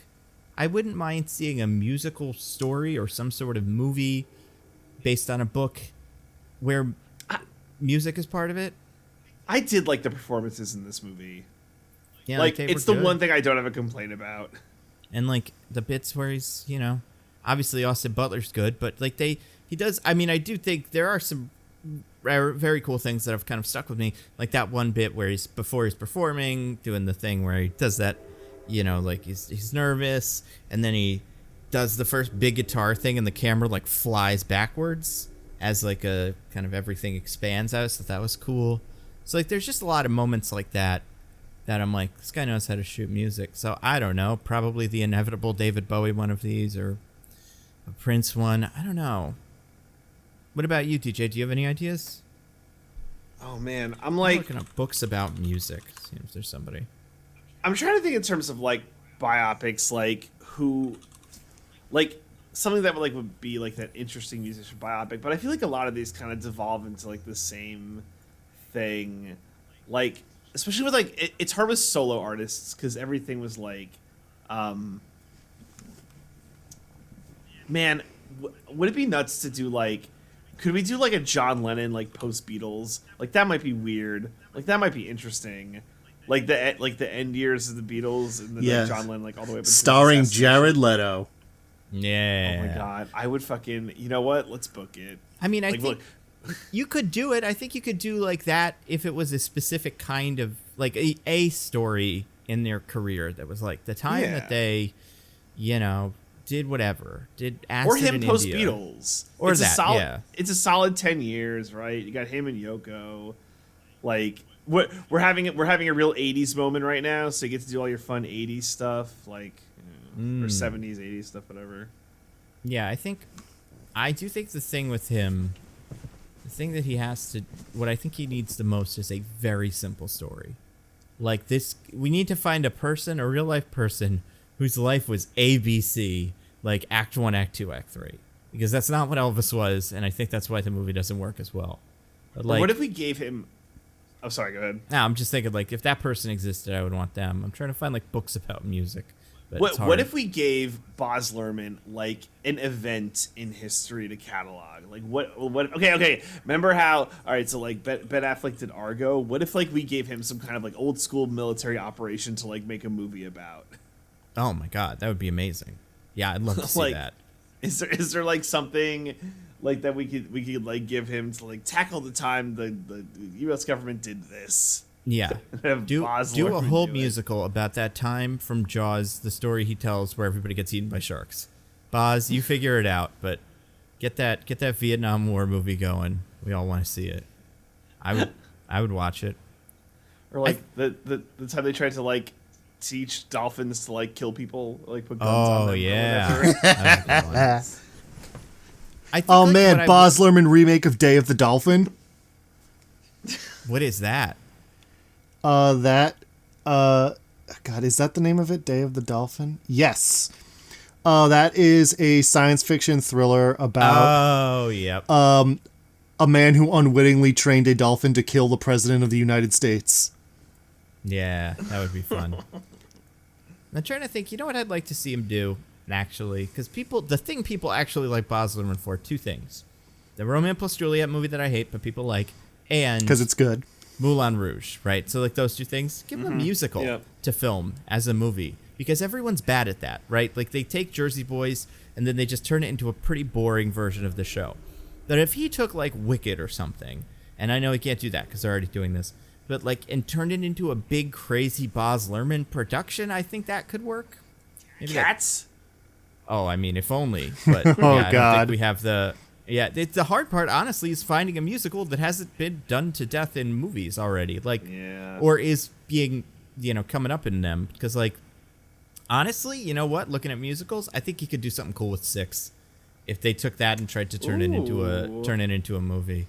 Because it is so, it's a story, kind of. It's more vignettes, and the settings could be weird and bizarre. It's like modern style music. Yes. So he gets to scratch that itch. That's maybe what I would want from him. That or like, I don't know, something else like you couldn't do like Hamilton, but like something like that where it does have a very it's high energy and it's recent. Could we have him cover like the life of Queen Elizabeth? But yeah, it'll probably be Prince or something. That. Right? Yeah, like Probably the David Bowie one I said. And that's not good. So that's what we deserve, though. You know what I'd like to see him do? Do the next Captain Marvel movie. Just give him a superhero movie. Let's see what that is. That might be interesting. Yes. Those stories are pretty plain. I would love how that would be good. incoherent he could make it. Probably not. Although probably if would we give him make something it like and then Black be Adam, canceled. probably could make it worse. Yeah, true. Give him the Riverdale movie adaptation. Oh, that would be something. That would be fun. Oh, guys, I think that's all we got about Elvis. Yeah, I think What so. do you think is which? Did you like this better than Pinocchio? Oh yeah, Oh, definitely. like, for sure. Yeah, 100%. Okay, yeah. No question. I think so too. Although I do think I'll think about Pinocchio more than I'll think about this in the future, because it's just so bizarre. I think every couple of years I'll have a flashback, or I'll see a man salute in the street and go, "Oh my God, that's right." But this, I might not have as many of those moments. Yeah, every which is a time shame. you watch a war movie and see a soldier salute, you're like, nice Pinocchio reference. But by the way, I should say for the listeners, because I know not everyone listens to like every episode. Sometimes it's just like based on the movies that they watch, and like sometimes the length is scary. If you haven't listened to the Pinocchio episode, it's seriously like one of our bests. Oh yeah, Like, and I had people like ask on Twitter, do I need to like watch the new Pinocchio to like listen to the pod? I'm like, honestly, I think if you just know the original Pinocchio story, we kind of fill the gaps with like the new weird shit that you don't need to waste 2 hours. Honestly, watching the new I think you'll enjoy the episode more if you haven't watched it. absolutely. Yeah. I feel like there's also enough videos and clips out there that if you see a couple of them, you can kind of get the gist of what's going on. So Yeah. So if you have not listened to our Pinocchio podcast, you should go back and listen to our Pinocchio podcast. It's something else. yeah. Listen on 1.5 speed. I'd do it. It's That's fine. smart. We don't do Monstrous. So, do you guys want to get to our classic segment? I would Yeah. love that. DJ, do you have anything to recommend to the fine people? It seemed like you had a doozy before. Oh man, so like I need some space for this one, and I'm definitely gonna Take break your the time. rules. So Yep. Listen, we've recommended like geographical places and like other YouTube channels and podcasts and other things like that. But I want to go out there and do like a one of a kind, first of its kind, first ever recommendation. Okay, are you guys ready? You're going to recommend this podcast. I've gotten that meta. No, Diggins, I am here to recommend the motherfucking Miami Dolphins. So I know this isn't usually a platform where we get to stand on soapboxes, but fuck it, I am breaking the format. I have lived in squalor with this goddamn team for my entire life. They have never been good, like, my entire life. And finally, this team is, like, amazing. We are going to the Super Bowl. Last week, Tua Tagovailoa, my hero and possibly future god, is just demolished the Baltimore Ravens with the help of Jalen Waddle and Tyreek Hill, who has done no wrong and is perfect. And I am on cloud nine. I have never felt this way about my football team, but I am just here to tell all of y'all who aren't on board, you get on board right now with the Miami Dolphins. The bandwagon is still available. There's plenty of room. You come on with me. We are riding this train into the sun, baby. Dolphins Nation, 2-on. Let's go. I am so ready to ride or die for this team. Yeah. You're not familiar with 2-on? I didn't know that was the name. No, that's terrible. Oh, yeah. Where we go one, we go all, Nando. Oh, no. This... Diggins, this information may be lost on you because you don't watch a lot of football. There have been 2 games so far. That is what DJ is taking this whole, like, we're back, baby. Can't go And I'm downhill basing it from off here. one game. Yeah, that's true. And sorry, it's not where we go when we go all. It's where we go to a we go all. Yeah, that makes more sense. The other one's just the QAnon slogan. WA. Sorry, WWG 2 WA. So listen, I don't care that it's been 2 games, Nando. We're gonna win the goddamn Super Bowl for the next 10 years. This is real, and I feel something, and I'm like, I don't know what to wreck, but like I watched that game on Sunday, and it has carried me through like this entire week. And like, look, if you want like a traditional wreck, Schitt's Creek is about to go off Netflix, so you should probably watch it before it goes off Netflix because I don't know where it's going after. But like, if you haven't watched Schitt's Creek, you have until the end of the month before it goes off Netflix. Blah, whatever. But like the Miami Dolphins, baby, it is. I feel it in my core, and I'm like, I'm wrecking them. I don't care. I'm breaking all the rules, and I'm wrecking this football team. You're welcome, Roger. This is what I'm here to do. I don't care what precedents I'm setting or what rules I've broken. I am willing to do this for my team. I feel this strongly about it. Wow.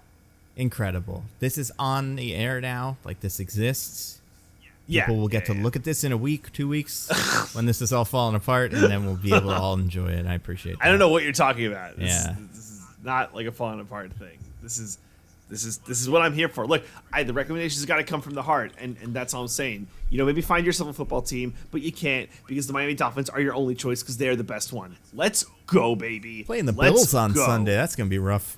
At least you're at home. We're going to crush them. We're going to crush them. You're out of your mind. We're unstoppable. Oh, my God. I don't. This is the bit. This is not an act. I feel this in my core. Mm-hmm. This is like a belief system I hold now. Hey, and have held, to be fair. I've been day 1 to and on. Speaking of football, I do want to make a little detour to the Eliminator thing. Yeah, how many people we have surviving, or how many percent? Do you know? And you're I have asking. It. I'm looking. Okay. At it now. What do we had, like 60%? 27% survived. Holy shit! What happened? I don't know, but Are you amongst them, Diggins? Are you amongst them? Yes, I am. Okay. Diggins, how about you? Sorry guys. DJ mentioned the Miami Dolphins, and I instantly got so bored I fell asleep. That makes sense. This isn't a Baz Luhrmann movie, Diggins. I've been preparing that bit this whole time, waiting for you to say my name. Fabulous. He should do a movie on the Miami Dolphins because they're the greatest football team ever. You know what? I'd like to see a sports movie from him. That'd probably be wild. Like, yeah, right. It would probably be that Ang Lee one about the guy walking across the field. Oh yeah, I love that. That was great. I didn't. Could he do Deflategate? I think he needs to do. Yeah, we open up with Tom Hanks playing Tom Brady being like, "You may have heard some things about how I am a bad man in American football." That would be Bill Belichick with like a bunch of makeup on and all kinds of shit. And but then like an actor doing a really good Tom Brady would come in and it would be all wasted.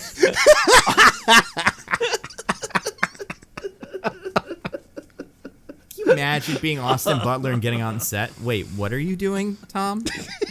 This is really what we're going with. Okay. Poor guy. It's like the reverse of that, I forget which actors it is, but the guy's like, I've been up for like days trying to get into my character, and they wouldn't go like, have you tried acting? Yeah. It's like the reverse of that, where Austin Butler's done all this research trying to get into the role, like really trying to embody Elvis, and then Tom Hanks shows up and is like, what is this guy, Dutch? Oh, fuck it. Whatever.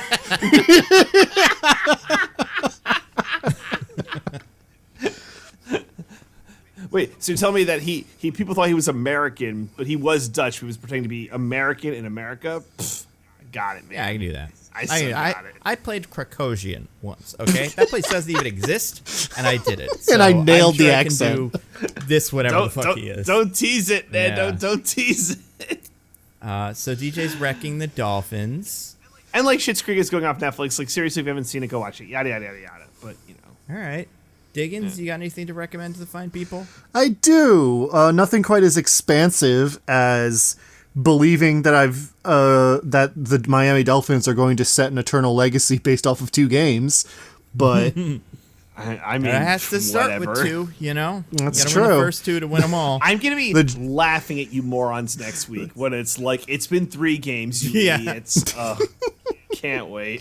What do you think's gonna happen? Is like Tua gonna like poop his pants or something? That's the most embarrassing version of this story that could come back. Dude, someone like that. Someone throws the ball to him. I don't know what position he is. Somebody throws the ball. He's a quarterback. Okay. Well, yeah. He tries to throw the ball to someone, but he lets go of the ball way too late, and it goes rocketing into his nuts, and he curls over like screaming in pain. And while he's like in the fetal position, he shits himself. I love it.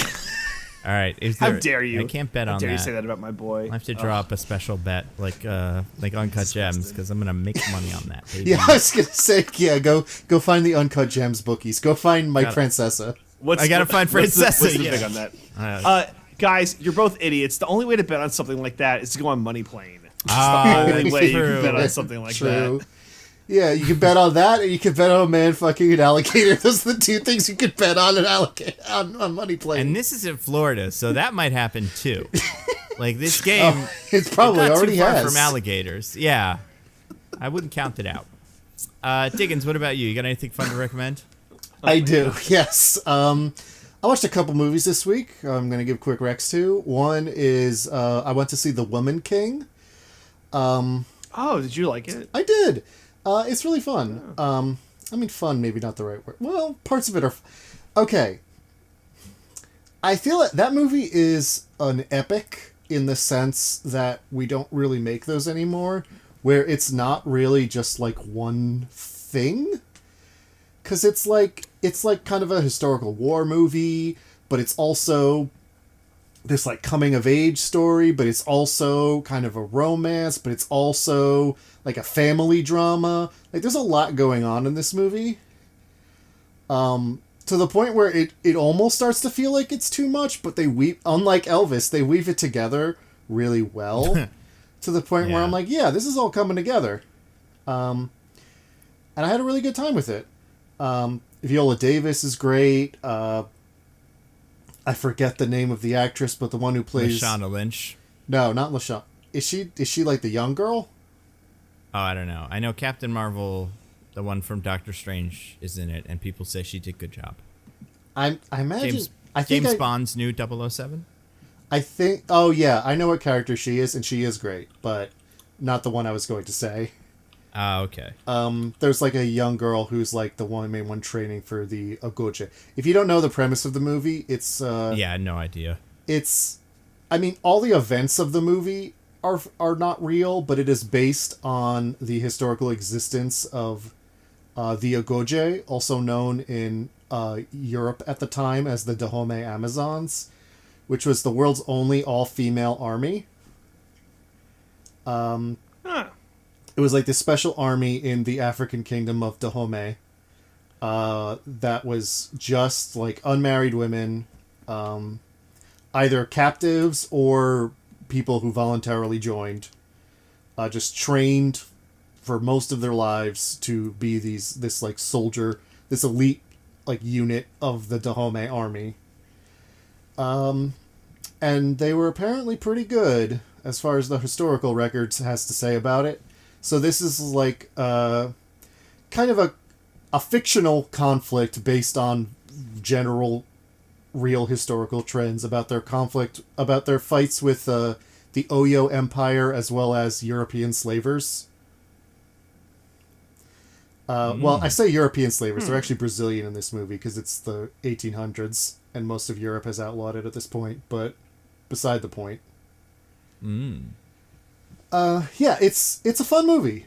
I think it's totally worth watching. So you should check it out if you like that sort of thing. I also watched a completely different kind of movie called Last Year at Marienbad, which is a French movie from 1961 that is considered either one of the, depending on who you ask, one of the great masterpieces of the avant-garde cinema era, or complete incomprehensible nonsense.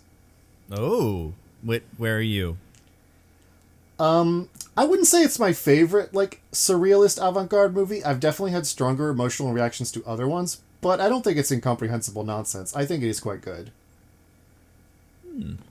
But I feel like that's kind of a peril of going back to older things where you see like foundational, really important things and you're like, okay, but I've seen so many things that have built on this in such a way that I don't really see it as the masterpiece it probably seemed at the time, you know? Oh, yeah. But it's 100%. still... It's like going back and watching Toy Story, and it's like, this doesn't look that good. And it's like, no, it did, though. It was incredible. It blew everybody's mind. But the dog looks like it's made of, like, ice cubes. It's terrible. Yeah. But it is a good movie. And I think it is, if you like surrealist kind of... the way the director describes it, it is his attempt to capture the process of thought in cinematic form, where it's like, it has very repetitive... like scenes. It sometimes just shows a scene again, like dialogue, but it's like set differently, or the characters are in different costumes. There's a vague plot line of a man showing up at this palace turned into a resort and seeing a woman who he saw there last year and being like, you said that we would meet again in a year to like run away together, and she's like, I don't know what you're talking about and I don't know who you are. But, like, that's only vaguely the plot. It's very kind of jumps randomly through time, like Elvis. And follows this sort of dreamlike pattern. But if you can kind of just, like, melt yourself into a movie like that and let it sort of, like, wash over you and, you know, not really try to untangle it as a narrative, I think it is a good one of those. So... Last Year at Marienbad was the name of that one. It's on the Criterion channel until the end of the month, so watch it soon. Nando, do you have any recs for the fine people? Sure. I've been, I watched a couple movies. I watched the beginnings of some and then haven't finished them because I'm like, this is going to require a little bit more concentration, so I haven't finished. But I have started watching the movie, What If Sam Rockwell Was a Little Fox Boy? I think it's called The Bad Guys or Bad Boys or something. Oh, yeah. You see that? Bad Guys. Yeah. How is that? Yeah, it looks pretty cool. So far, I'm digging it. But like I said, I feel like it was one... I started watching it, and I was like doing something else at the time, and I was kind of glancing over, and I was like, oh, this looks cool. I should probably wait, watch this on a TV, like, and give it attention. So I haven't gotten there yet. I also started watching the new Fletch movie. You guys see anything about this? No. They made a Fletch movie called Confess Fletch. It stars John Hamm as the titular Fletch, and this was a character that was made famous by Chevy Chase playing him in like the 80s in the movie Fletch. And it is insane how unlikable this character is, that it only kind of works with John Hamm because he's just like handsome and very charming. I cannot imagine how this works with Chevy Chase. Like, I kind of want to go back and see, was he just clearly the villain of the movie who everyone hated? And they were all right to hate, because even with John Hamm, I'm like, this guy's kind of an asshole. And he's one of the more charming men on planet Earth. But overall, it's pretty cool. It's got a fun... It feels very noir-y. I think that's definitely what it's going for. And it's got a fun energy. Yeah, I think you'd appreciate it. It's very written. Like, it's got that kind of ping-pong, like, everybody's got a quip for everybody else to say in a way that's fun. Yeah, and he's good in it. I only finished about half of that because I also found myself kind of getting distracted by whatever the other thing I was doing was and being like, I can't do this. The movie I finished this week, I watched a movie that I've been meaning to watch for a while and just never have, called Paper Tigers. Do you think you guys heard about this? Yes, I've heard very good things about that. Yeah, it's fun. It's kind of like a movie. It's like Karate Kid. Honestly, it's like Cobra Kai, but I think this came out... Well, no, I guess it would have come out after Cobra Kai. But it's in a world where there was a Karate Kid thing that existed, like some sort of small dojo in a town in like California or whatever, where everybody does karate and it's like the hot thing. I mean, it's like it's a realistic world besides this. And one of the, like, and there's three friends and their sensei, or I don't call him that. What do they call him? What's the other word for that? Oh, they use these words so many times. I don't remember. Sifu, yeah, that's it. Their Sifu gets murdered, or it does it. Well, this is the first thing you see in the movie, so it's clear that he's murdered. For a while, it's not completely obvious to the cast members or the characters, but then they have to kind of find each other again as like a dad and, you know, an out of shape guy who can't really do the karate anymore, and like people have kind of lost it, and then get it back and do some karate and have fun. And it also has a little bit of like a, you know, jingle all the way, like, oh, I'm not gonna make it to my kid's game on time because I'm too busy with all this karate. And I love that, but also I just think the kung fu is great. Like, it's very well choreographed, fun action scenes that are clearly these guys know how to do this. I wasn't super familiar with any of these actors. I did recognize one of them, but yeah, I had a really good time with it. And it's very silly, in a way that is just like fun to watch. So it's a nice light comedy / action movie, and it's on Netflix, at least for now. So it's pretty easy to like watch. And I would recommend, if anybody wants like a, you know, light movie like that, this is a great one of those. Besides that, I've been reading a lot of comics, none that jump out as like, oh no, you know what? Ones I did read that I like that I think is probably worth recommending. For my new video about Batman, Bat Family Kids, one of the characters I looked at was a character named Duke Thomas. I keep getting confused. There's another character named Luke, but he is a character named The Signal now, who has one of the ugliest outfits I've ever seen in comics, especially modern outfits where they're usually pretty cool. He has a bat insignia on his chest, which makes sense because he's like a bat signal and he has light powers. But then he also has one on his face, and it's a different like design. Like it's like the Nolan one versus the Affleck one. It's awful. But he premiered in a book. Well, he didn't premiere in this book, but he was popularized in a book called We Are Robin. And it's like when Batman has died or seemed to disappear. I forget where he actually is during this. He, a bunch of kids under the tutelage of some mysterious figure, start a street gang that like protects the streets, and they're all the Robins. And it's really fun. And it baffles me that they keep making like crappy CW, you know, like knockoff Batman shows when they could just make this, because it would be so good. And it's yeah, it's a real fun read, and it's pretty short. I think it's like 12 issues, so it's a good modern Batman story without Batman in it. So that's like what they want to make with these movies, so that's why I'm surprised that they've never tapped this well. But yeah, besides that, I don't know. She-Hulk, still loving that. Still the best show ever. This episode, do you know who comes in this episode? It's a little actor who's known for her tables. Yeah? A1 Patricia Jenkins. Yeah. Like, what more could you do to make the show just appeal directly to me? Nothing. That's perfect. So, I'm excited for that. So wait, haven't seen Andor yet. I imagine neither of you guys have, since you wreck it. No. But wait, in the show, is her job tables? It's unclear. I've only seen a small scene, so it very well could be. Maybe, I don't know if there's a superhero who has table powers. I'm trying to think of any character that it would be funny if she was because of a relation to tables, but she could be that one. I don't know. But she, yeah, so excited to see her there. And, yeah, I hear Andor is good, but like I said, I haven't watched it yet. So can't say for sure. But everybody says it's everything we always wanted from Star Wars, which honestly makes me suspicious. But yeah, it really depends on who's saying that. Yeah. Well, you know what? Yeah. It's one of the people in my timeline who is the biggest Last Jedi defender has been saying it a lot. So I haven't been saying that. You have not, but this other person I think is an even more aggressive defender of it than yourself. Impossible. So, yeah. Well, we'll have to have you guys just hang out and see which one of you loves it more. We'll put The Last Jedi, we'll have you both stand at opposite sides of the room, and then Ryan Johnson could be in the center, and whichever one of you he goes to is the one who loves The Last Jedi more. Oh, I thought it would be that someone would say that we'll cut Ryan Johnson in half and we each get a bit of him, and then whichever one of us says the other one can have him as long as Ryan Johnson remains whole is the one who loves it more. That's a great one. All right, don't tell him. You're going to have a huge edge when I do this because you just gave me the idea, but that is what I'll do. Anyway, can't wait to see that show.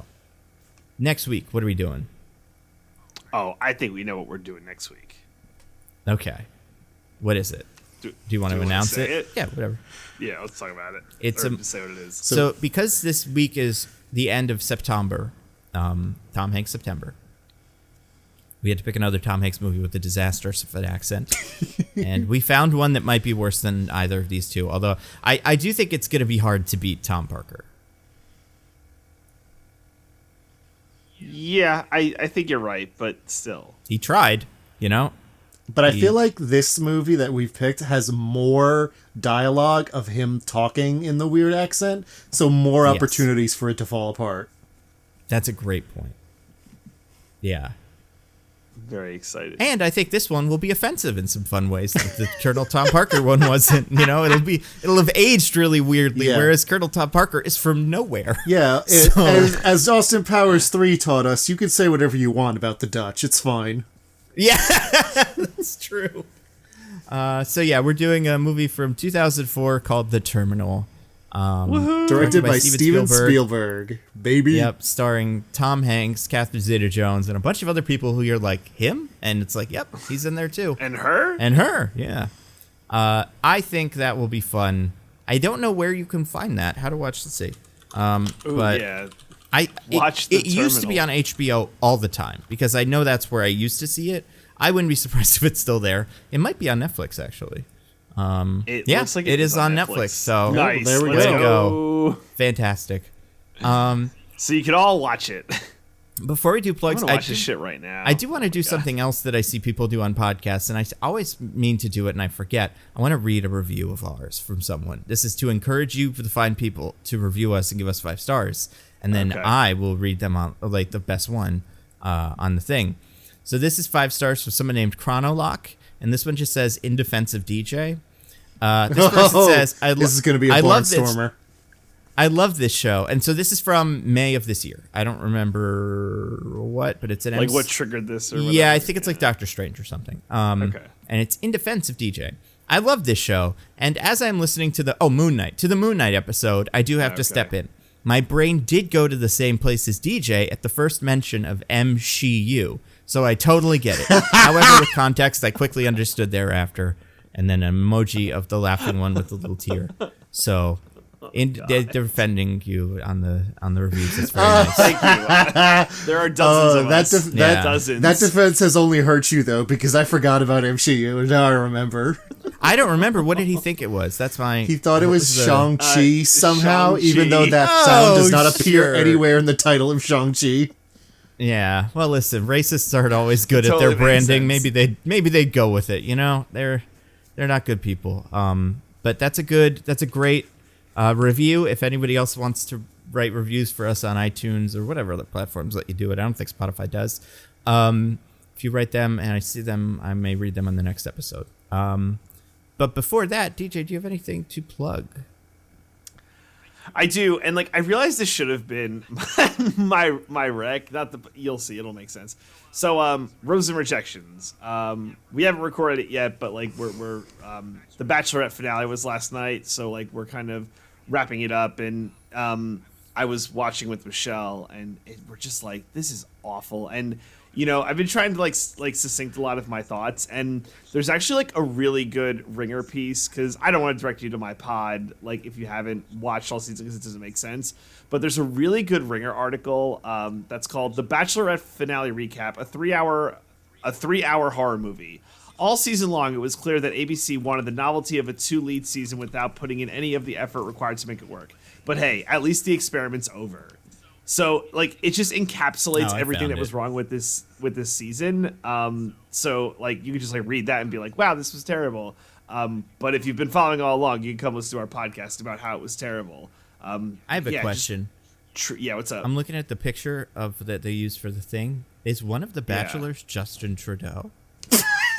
The guy on the right, he does look like Justin Trudeau. So much like Justin Trudeau. I was like, I know Patrick Warburton was in this, but was someone also related to the Prime Minister of Canada? Wait, were you able to tell because he's in blackface? No. Well, I mean, so this is crazy. Oh my god. So all right, this is 2 minutes. So this photo's edited like a Baz Luhrmann movie, because the couple in the middle are together, but the couple on the edges, they were together but then broken up. I guess that's why they did it like this now that I'm saying it out loud. But it's funny you say blackface because the guy who isn't in black and white, who has the blue jacket with the rose, he did have a blackface scandal. Wow. Incredible. Go on. What did he do? He dressed up like Jimi Hendrix at a Halloween party. Oh, okay. Yeah. Hold on. Probably I was what gonna should have say expected, actually. he dressed up like him and also did some painting on his face. Yeah. That's great. Honestly, I don't know how like I haven't done like blackface. So many people do. There's still time, like Jay, if you really want to get into it. I wouldn't recommend it, but you never know. Like it just seems like everyone does it. Like how didn't I fall into this? No, I know trap? what you mean. Where were we at all these parties? There were no black faces at us. Right? Yeah, you know, no one did black. Right?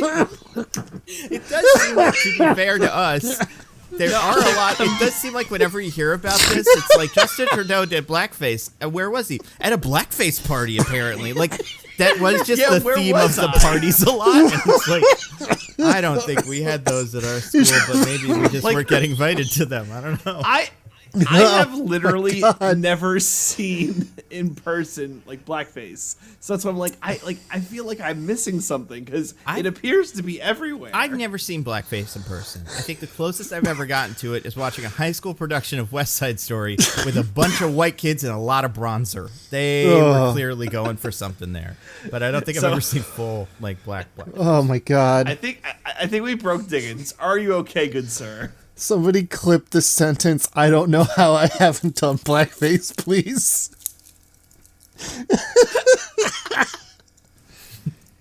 That's going in the year in review. I mean, Things maybe I can't believe I haven't maybe said. we've come around on it to the point where if you did it, it's like, oh, he's making fun of Justin Trudeau. That's the point he's trying to make. It's very political. Look, very let me smart be very DJ. clear, in case it isn't clear. I think blackface is bad. I'm just saying, how have I not like fallen into that trap that it seems that every person has fallen into? We're all, you know, cisgender heterosexual white men in America. We've held some pretty terrible opinions in our lives. Oh yeah. Yeah, but just I haven't, you know, Nope, I never did not blackface. yet. No, me neither. But yeah, it's crazy. It seems Cool. like we all do it. Good for us. Yeah. Yeah. Yeah, good for us, gentlemen. Yeah, way to go. Yeah, we cleared the We are lowest better than possible the bar. president of Canada right now, and feel one of the like- bachelors at this. Not both, but one for sure. We And don't know the where the go- other one's been. And the on this. former governor of Virginia. And that guy. Oh yeah, and the second in yeah. command, right, or something. See, No, It that went was a really different far thing. down the list. Oh, it's a lot okay. of people, though. It's a lot yeah. of people. Oh yeah. Yeah. I don't know. I feel like people are going to take this out of context. So let me just be very clear. Blackface, bad. Bad, not cool. I'm not saying I wish I've done blackface in my life. Yeah, but Oh my god. we I just regret put more this so thought into heavily. race in America in this one sentence than Elvis did in its whole movie. Nothing to say, but look at us. We said blackface is bad. We're making points. Isn't that good? So Diggins, do you have anything to plug? I'm gonna plug the clip of DJ saying, "I don't know how I haven't done blackface." That sounds It's actually good. a I've heard crazy good thing to things. say in retrospect. It just have like no sense of. I mean, like, it makes sense if the sentence was, I don't know how I've never seen anybody do black. That is a sentence. I think probably what you meant. That's a and better sentence. yeah. Like no one's ever offered. No, like you know what's true. the crazy thing? Like we could edit this out, but we're not going to. I mean, it's up to too you, good. you know, or No, maybe the I'll content's edit. We'll too see. good to edit out. Yeah, Unless we bleep out blackface. Like I can't believe I've never done bleep. it could be. Yeah, That would be worse for you, there's probably. so many things that Justin Yes. Trudeau has done in general in his life that it would be like, is he talking about, you know, high-fiving Obama? Is that something he's never done? Is he talking about being Prime Minister of Canada? Yeah, is he talking about going to a Tim Hortons? He probably has done that, though, so... I have done that. Yeah. Actually, if I'm being honest, I can't believe I haven't high-fived Barack Obama. I should have been able to high-five Barack Obama. I think if you hit a certain level of government clearance, you're allowed to high five the president. Yeah, but Barack Obama's not the president anymore. Like I don't. Well, it applies to all high-five former the presidents president too. Oh, nice. Okay, well, if I could find him and hit that level, then I'm going to get a high five from him. I watched his documentary. You guys watch this? The Netflix, the national park. Heard thing? of it, but didn't watch. It's okay.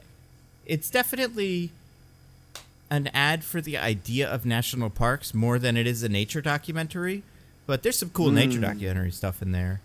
And a lot of it feels like him bragging about how cool Hawaii is. It's like, I grew up in Hawaii, in this beautiful beach. And I'm like, yeah, I know. I grew up in New Jersey. I guess we didn't have as many cool animals as there were there. But, you know. With a lot of rub it deer in my face, yeah. Yeah, right. But yeah, it's a whole series, so maybe I just got the beginning part. There's this crazy thing with I think it's lemurs that jump over sharp rocks. It's insane. Anyway, I didn't recommend it, but it's there, so it's like high-fiving the president. Plugs. Yeah, do you have something to plug? Just my usuals of my newsletter, a little perspective.substack.com, and I stream sometimes at twitch.tv/thisisanoddname. Nando, do you have anything to plug? I do, probably. Yeah, I have a video coming out that's going to be my casting part 2 of the Bat Family. So the ones, the younger ones mostly. And then that'll have a Nebula component where I will cast Signal, Batwing, and Ghostmaker, who is sick as hell and everyone should like. This is my new Justin Hammer charge, is to make Ghostmaker the most popular Batman friend. And if people watch the video, they'll understand why. Other thing, you know what? I did this the other day, and I've been meaning to do this for a while. I made a second channel that's gonna be just smaller thoughts of mine, quick bites, if it will. You can't call it that, but that's what it is. It's the quicker bites. The channel, I believe, is called The Nando Cut, although you can't, I can't change my URL, so you can't go to youtube.com/The Nando Cut. But if you just look that up, you'll find it. And it just has one video of me. You know what it is? It's me talking about the Keke Palmer thing. Should she be rogue or not? Because I was like, I could talk about that. And I did. And it's cool. So thank you to everybody from mostly nitpicking fans who subscribe to that. And I'll probably have more stuff coming up soon.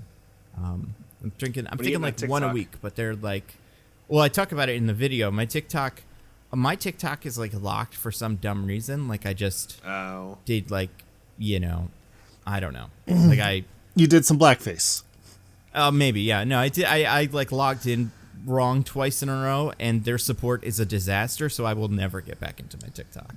I've given up on TikTok forever, and I'm fine with that. It's stupid. But yeah. Anyway, so that's something. Yeah. Next week. What is it? The Terminal. The Terminal. So excited about also, that. This is probably going to be my last podcast because I'm probably going to get canceled. So tune in, everybody. You're going to want to hear it. Tune in for we'll probably get a next week when Michael Caine joins us as the permanent third co-host. Or Elvis. You never know. I am excited, though. I just got a text from Bill Maher. He wants to have me on. Oh, nice. Yeah, you'll get on that woke cancel culture is destroying the country circuit. That'll get you paid for life. You're going to get in a movie with Gina Carano where you both stand around and talk about Biden's son or something. I don't know what that is. I wish you could see clips from that movie. It sounds insane. You'll get to completely neglect the job that you were court ordered had to be offered back. Oh, man. I'm so excited. That's right. Who did that? That guy who did prayers in football. That guy. That the conservative justices pretended that he just did them alone by himself quietly, but actually he was forcing everyone to participate them loudly in the middle of the game. Yeah, that was a weird one. And then so the court was like, the school has to hire him back, and they did. But he just doesn't show up. He just does conservative media appearances and stuff. I'm pretty excited. Yeah. So that'll be your life now, it was DJ. Good, it was good hanging with everybody. Listen, it's the way to go. So, until next week, I've been at Nando V Movies on Twitter. I'm at Zippy by Day. Don't at me. I'm at This Is an Odd Name, and I can believe I've never done blackface. Goodbye, everybody. Goodbye. Bye. We love you.